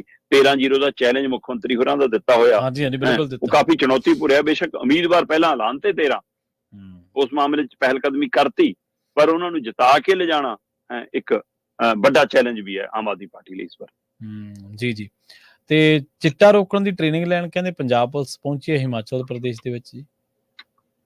ਬਿਲਕੁਲ ਪ੍ਰਵੀਨ ਜੀ, ਇਹ ਨਾ ਪਿਛਲੇ ਦਿਨੀ ਪੰਜਾਬ ਹਰਿਆਣਾ ਹਾਈ ਕੋਰਟ ਦੇ ਵਿੱਚ ਇੱਕ ਕੇਸ ਸੀਗਾ ਚਿੱਟੇ ਨੂੰ, ਨਸ਼ੇ ਨੂੰ ਲੈ ਕੇ। ਆਪਾਂ ਪਹਿਲਾਂ ਵੀ ਕਈ ਵਾਰ ਗੱਲਾਂ ਕੀਤੀਆਂ ਕਿ ਪੰਜਾਬ ਸਰਕਾਰ ਨੂੰ ਕਈ ਵਾਰ ਝਾੜਾਂ ਪੈ ਚੁੱਕੀਆਂ। ਸੋ ਉਹਨਾਂ ਝਾੜਾਂ ਦੇ ਵਿੱਚ ਹੀ ਉਹਨਾਂ ਨੇ ਪੰਜਾਬ ਪੁਲਿਸ ਨੂੰ, ਪੰਜਾਬ ਪ੍ਰਸ਼ਾਸਨ ਨੂੰ ਝਾੜਾਂ ਮਾਰਦਿਆਂ ਕਿਹਾ ਸੀਗਾ ਮਾਨਯੋਗ ਅਦਾਲਤ ਨੇ ਕਿ ਜੇ ਥੋਤੋਂ ਨਸ਼ੇ ਨੂੰ ਠੱਲ ਨਹੀਂ ਪੈਂਦੀ ਤਾਂ ਹਿਮਾਚਲ ਤੋਂ ਹੀ ਕੁਝ ਸਿੱਖ ਲਓ। ਠੀਕ ਹੈ ਜੀ। ਤੇ ਇਸ ਪਹਿਲੂ ਨੂੰ ਲੈ ਕੇ ਫਿਰ ਡੀਜੀਪੀ ਪੰਜਾਬ ਹੋਰੀ ਗੰਭੀਰ ਹੋਏ ਤੇ ਉਹਨਾਂ ਨੇ ਸਾਰੇ ਐਸਐਸਪੀ ਨਾਲ ਰਾਬਤਾ ਕੀਤਾ ਤੇ ਉਧਰ ਹਿਮਾਚਲ ਨਾਲ ਰਾਬਤਾ ਕੀਤਾ। ਤੇ ਹਿਮਾਚਲ ਨਾਲ ਰਾਬਤਾ ਕਰਕੇ ਜਦੋਂ ਦਸਤਾਵੇਜ਼ ਫਰੋਲੇ ਤਾਂ ਲੱਗਿਆ ਕਿ ਪੰਜਾਬ ਨਾਲੋਂ ਕਿਸੇ ਮਾਮਲੇ 'ਚ ਤਾਂ ਹਿਮਾਚਲ ਅੱਗੇ ਹੈਗਾ। ਵੈਸੇ ਨਸ਼ਾ ਸਭ ਤੋਂ ਵੱਧ ਫੜਿਆ ਪੰਜਾਬ 'ਚ ਜਾਂਦਾ। ਠੀਕ ਹੈ ਜੀ। ਮਤਲਬ ਕਿ ਉਹਦੀ ਬਰਾਮਦਗੀ ਪੰਜਾਬ 'ਚ ਵੱਧ ਹੈ, ਪਰ ਉਹ ਕੇਸ ਨੂੰ ਸਜ਼ਾ ਤੱਕ ਲੈ ਕੇ ਜਾਣਾ, ਹੱਲ ਤੱਕ ਲੈ ਕੇ ਜਾਣਾ, ਉਹਨਾਂ ਦੇ ਮਾਮਲਿਆਂ ਦੇ ਵਿੱਚ ਮਾਰਕਾ ਹਿਮਾਚਲ ਮਾਰਦਾ। ਠੀਕ ਹੈ। ਕਿ ਹਿਮਾਚਲ ਜਿਹੜੇ ਕੇਸ ਵੀ ਸਾਹਮਣੇ ਆਉਂਦੇ ਨੇ ਉਹਨਾਂ 'ਚ ਸਜ਼ਾਵਾਂ ਦਿਵਾਉਣ 'ਚ ਜਾਂ ਉਸਨੂੰ ਅੰਤਮ ਸ਼ੋਅ ਤੱਕ ਲਿਜਾਣ ਦੇ ਵਿੱਚ ਹਿਮਾਚਲ ਦਾ ਟਰੈਕ ਰਿਕਾਰਡ ਕਾਫੀ ਚੰਗਾ ਮੰਨਿਆ ਗਿਆ ਜੀ। ਤੇ ਦੂਸਰਾ, ਹਿਮਾਚਲ ਦੇ ਵਿੱਚ ਪ੍ਰਵੀਨ ਜੀ ਸੈਲਾਨੀ ਵੀ ਆਉਂਦੇ ਨੇ, ਉਹ ਵਿਦੇਸ਼ੀ ਵੀ ਨੇ, ਉਹ ਸਥਾਨਕ ਵੀ ਨੇ। ਸੋ ਇਸ ਲਈ ਉੱਥੇ ਉਹ ਤਕਨੀਕੀ ਤੌਰ ਤੇ ਬਹੁਤ ਧਿਆਨ ਰੱਖਦੇ ਨੇ ਕਿ ਇਹ ਸਾਰੇ ਮਸਲਿਆਂ ਨਜਿੱਠਣਾ ਕਿਵੇਂ। ਅੱਛਾ, ਠੀਕ ਹੈ। ਤੇ ਇਹ ਸਾਰੀਆਂ ਚੀਜ਼ਾਂ ਸੁਲਝਾਉਣ ਦੇ ਲਈ, ਸਮਝਾਉਣ ਦੇ ਲਈ ਕਹਿੰਦੇ ਟ੍ਰੇਨਿੰਗ ਦੀ ਲੋੜ ਹੈ, ਕਿਉਂਕਿ ਪੰਜਾਬ 'ਚ ਇੱਕ ਪਹਿਲੂ ਤਾਂ ਇਹ ਵੀ ਹੈ ਕਿ ਕਈਆਂ ਦੇ ਉੱਤੇ ਤਾਂ ਇਹੀ ਸਵਾਲ ਖੜੇ ਹੁੰਦੇ ਨੇ ਕਿ ਜੀ ਤੁਹਾਡੀ ਮਿਲੀ ਭੁਗਤ ਨਾਲ ਹੀ ਚੱਲਦਾ, ਚਾਹੇ ਉਹ ਸਿਆਸੀ ਧਿਰਾਂ, ਚਾਹੇ ਪ੍ਰਸ਼ਾਸਨਿਕ ਧਿਰਾਂ, ਚਾਹੇ ਪੁਲਿਸ ਧਿਰਾਂ। ਸੋ ਦੂਸਰਾ, ਫਿਰ ਫੜੀ ਜਾਣ ਦੀ ਖਬਰ ਹੋਰ ਹੁੰਦੀ ਹੈ ਕਿ ਜੀ ਚਿੱਟਾ ਬਰਾਮਦ ਜੀ, ਆਹ ਨਸ਼ਾ ਬਰਾਮਦ ਜੀ, ਤੇ ਅਦਾਲਤ ਜਾ ਕੇ ਕੁਝ ਹੋਰ ਨਿਕਲਦਾ ਉਹ। ਸਹੀ। ਸੋ ਇਹ ਸਾਰੇ ਮਸਲਿਆਂ ਨੂੰ ਲੈ ਕੇ ਕਹਿੰਦੇ ਕਿ ਹਿਮਾਚਲ ਨੇ ਇਹ ਕਿਹਾ ਕਿ ਠੀਕ ਹੈ ਜੀ, ਅਸੀਂ ਟ੍ਰੇਨਿੰਗ ਦੇਣ ਲਈ ਤਿਆਰ ਹਾਂ। ਔਰ ਪੰਜਾਬ ਦੇ ਡੀਜੀਪੀ ਹੋਰਾਂ ਨੇ ਤੈਅ ਕੀਤਾ ਕਿ 500 ਤੋਂ ਵੱਧ ਮੁਲਾਜ਼ਮ ਸਾਡਾ 4-5 ਗਰੁੱਪਾਂ ਦੇ ਵਿੱਚ ਜਾਏਗਾ। ਜਿਵੇਂ ਕਿ ਉਹਦੇ ਵਿੱਚ ਪੰਜਾਬ ਪੁਲਿਸ ਦੇ ਮੁਲਾਜ਼ਮ ਵੀ ਹੋਣਗੇ, ਟਾਸਕ ਫੋਰਸ ਵੀ ਹੋਊਗੀ, ਸਾਡੀ ਆਪਰੇਸ਼ਨ ਸੈੱਲ ਵੀ ਹੋਊਗਾ, ਕ੍ਰਾਈਮ ਬ੍ਰਾਂਚ ਵਾਲੇ ਵੀ ਹੋਣਗੇ, ਐਂਟੀ ਗੈਂਗਸਟਰ ਟਾਸਕ ਫੋਰਸ ਜਿਹੜੀ ਉਹ ਵੀ ਹੋਏਗੀ। ਉਹਨਾਂ ਸਾਰਿਆਂ ਦੇ ਵੱਖ-ਵੱਖ 5-5, 10-10 ਅਧਿਕਾਰੀ ਮੁਲਾਜ਼ਮ ਸ਼ਾਮਲ ਕਰਕੇ ਏਦਾਂ 100 ਤੋਂ 120, 30 ਦੇ ਗਰੁੱਪ ਬਣਾਏ ਨੇ। ਪਹਿਲਾ ਗਰੁੱਪ 16 ਅਪ੍ਰੈਲ ਨੂੰ ਚਲਾ ਗਿਆ, ਜਿਹਨੇ 24 ਅਪ੍ਰੈਲ ਤੱਕ ਮੁੜਿਆ ਹੋਣਾ। ਤੇ ਉਹ ਤੋਂ ਬਾਅਦ ਫਿਰ 26 ਅਪ੍ਰੈਲ ਨੂੰ ਦੂਸਰਾ ਗਰੁੱਪ ਜਾਣਾ, ਫਿਰ 1 ਮਈ ਨੂੰ ਤੀਸਰਾ ਜਾਣਾ, ਫਿਰ 6 ਜਾਂ 7 ਮਈ ਨੂੰ ਚੌਥਾ ਜਾਣਾ। ਇਹਨਾਂ ਨੇ ਲਗਾਤਾਰ ਜਾਣਾ। ਤੇ ਉਹਨਾਂ ਨੇ ਕਹਿੰਦੇ ਤਕਨੀਕ ਇੱਕ ਤਾਂ ਇਹ ਸਿਖਾਉਣੀ ਆ ਕਿ ਜਦੋਂ ਕੋਈ ਗਰੋਹ ਫੜਨਾ ਹੈ ਤਾਂ ਉਹਦਾ ਕੇਸ ਕਿਵੇਂ ਤਿਆਰ ਕਰਨਾ ਹੈ। ਠੀਕ ਹੈ। ਦੂਸਰੀ ਤਕਨੀਕ, ਜਿਹੜਾ ਨਸ਼ਾ ਬਰਾਮਦ ਹੋਇਆ ਉਹਨੂੰ ਸਹੇਜ ਕੇ ਸੰਭਾਲ ਕੇ ਕਿਵੇਂ ਰੱਖਣਾ ਹੈ ਅਦਾਲਤ ਤੱਕ ਸਾਰੀ ਕਾਰਵਾਈ 'ਚ। ਚੌਥਾ, ਫਿਰ ਇਸ ਪਹਿਲੂਆਂ ਦੇ ਉੱਤੇ ਸਬੂਤਾਂ ਨੂੰ ਕਿਵੇਂ ਕਾਇਮ ਰੱਖਣਾ, ਤੱਥ ਕਿਵੇਂ ਪੇਸ਼ ਕਰਨੇ, ਉਹ ਸਾਰਾ ਕੁਝ ਕਹਿੰਦੇ ਇਹ ਤਕਨੀਕਾਂ ਸਿਖਾਉਣੀਆਂ ਨੇ। ਤੇ ਇਹਦੀ ਮਹਾਰਤ ਲੈਣ ਦੇ ਲਈ ਪੰਜਾਬ ਪੁਲਿਸ ਜਾ ਰਹੀ ਹੈ। ਹਾਂ, ਇਹ ਚੰਗੀ ਗੱਲ ਹੈ ਕਿ ਜੇਕਰ ਅਸੀਂ ਨਸ਼ੇ ਨੂੰ ਠੱਲ ਪਾਉਣ ਦੇ ਲਈ ਜਿੱਥੋਂ ਕੁਝ ਚੰਗਾ ਮਿਲਦਾ ਕੁਝ ਸਿੱਖਿਆ ਹੀ ਹੈ, ਪਰ ਮੈਨੂੰ ਫਿਕਰ ਇਹ ਹੈ ਕਿ ਜਿਹੜੀਆਂ ਤਕਨੀਕਾਂ ਕੁਝ ਸਾਡੇ ਭ੍ਰਸ਼ਟ ਅਧਿਕਾਰੀ ਜਾਣਦੇ ਨੇ, ਕਿਤੇ ਉਹ ਹਿਮਾਚਲ ਵਾਲਿਆਂ ਨੂੰ ਨਾ ਸਿਖਾਉਣ। ਇਹ ਫਿਕਰ ਜ਼ਰੂਰ ਹੈ ਜੀ। ਬਿਲਕੁਲ ਬਿਲਕੁਲ।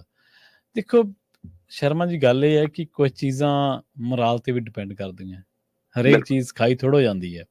ਹੁਣ ਜੇ ਆਪਾਂ ਕਹੀਏ ਕਿ ਇੱਕ ਬੰਦਾ, ਮੰਨ ਲਓ ਪੁਲਿਸ ਫੋਰਸਿਸ ਇੱਕ ਟੀਮ ਦੀ ਤਰ੍ਹਾਂ, ਖਿਡਾਰੀਆਂ ਦੀ ਤਰ੍ਹਾਂ। ਹੁਣ ਜੇ ਕਹੀਏ ਆਪਾਂ ਕਿ ਯਾਰ ਫਲਾਨੀ ਟੀਮ ਤੋਂ ਸਿੱਖਣ ਜਾਊਗੀ ਵੀ ਚੌਕੇ ਛੱਕੇ ਕਿਵੇਂ ਮਾਰਨੇ ਆ, ਤੇ ਉਹ ਚੌਕੇ ਛੱਕੇ ਬਿਨਾਂ ਹੀ ਉਹ ਟੀਮ ਬਣ ਗਈ। ਕਹਿਣ ਤੋਂ ਭਾਵੇਂ ਹੈ ਵੀ ਜਿਹੜੇ ਬੰਦਿਆਂ ਕੋਲੇ ਲਾਅ ਆ, ਜਿਹੜੇ ਬੰਦਿਆਂ ਕੋਲੇ ਸਾਰਾ ਸਿਸਟਮ ਹੈ, ਸਾਈਬਰ ਕ੍ਰਾਈਮ ਹੈ, ਸਾਰਾ ਕੁਛ ਹੈ, ਤੇ ਇੱਛਾ ਸ਼ਕਤੀ ਤਾਂ ਕਿਤੋਂ ਮੁੱਲ ਨਹੀਂ ਨਾ ਮਿਲਦੀ, ਉਹ ਤਾਂ ਤੁਹਾਨੂੰ ਪੈਦਾ ਕਰਨੀ ਪੈਂਦੀ। ਇਮਾਨਦਾਰੀ ਤਾਂ ਤੁਹਾਡੇ ਅੰਦਰ ਚਾਹੀਦੀ ਹੈ। ਹਾਂਜੀ ਬਿਲਕੁਲ। ਸ਼ਰਮਾ ਜੀ, ਇਹਨਾਂ ਖਾਸ ਖਬਰਾਂ ਤੇ ਖਾਸ ਜਾਣਕਾਰੀਆਂ ਦੇ ਲਈ ਤੁਹਾਡਾ ਬਹੁਤ ਬਹੁਤ ਧੰਨਵਾਦ। ਬਹੁਤ ਸ਼ੁਕਰੀਆ ਜੀ। ਪ੍ਰੋਗਰਾਮ ਖਬਰ ਤੇ ਨਜ਼ਰ ਨੂੰ ਆਪਾਂ ਇੱਥੇ ਹੀ ਸਮਾਪਤ ਕਰਾਂਗੇ। ਤੁਹਾਡਾ ਸਾਰਿਆਂ ਦਾ ਬਹੁਤ ਧੰਨਵਾਦ। ਸਤਿ ਸ਼੍ਰੀ ਅਕਾਲ। ਜੁੜੇ ਰਹੋ ਪੰਜਾਬੀ ਰੇਡੀਓ USA ਦੇ ਨਾਲ।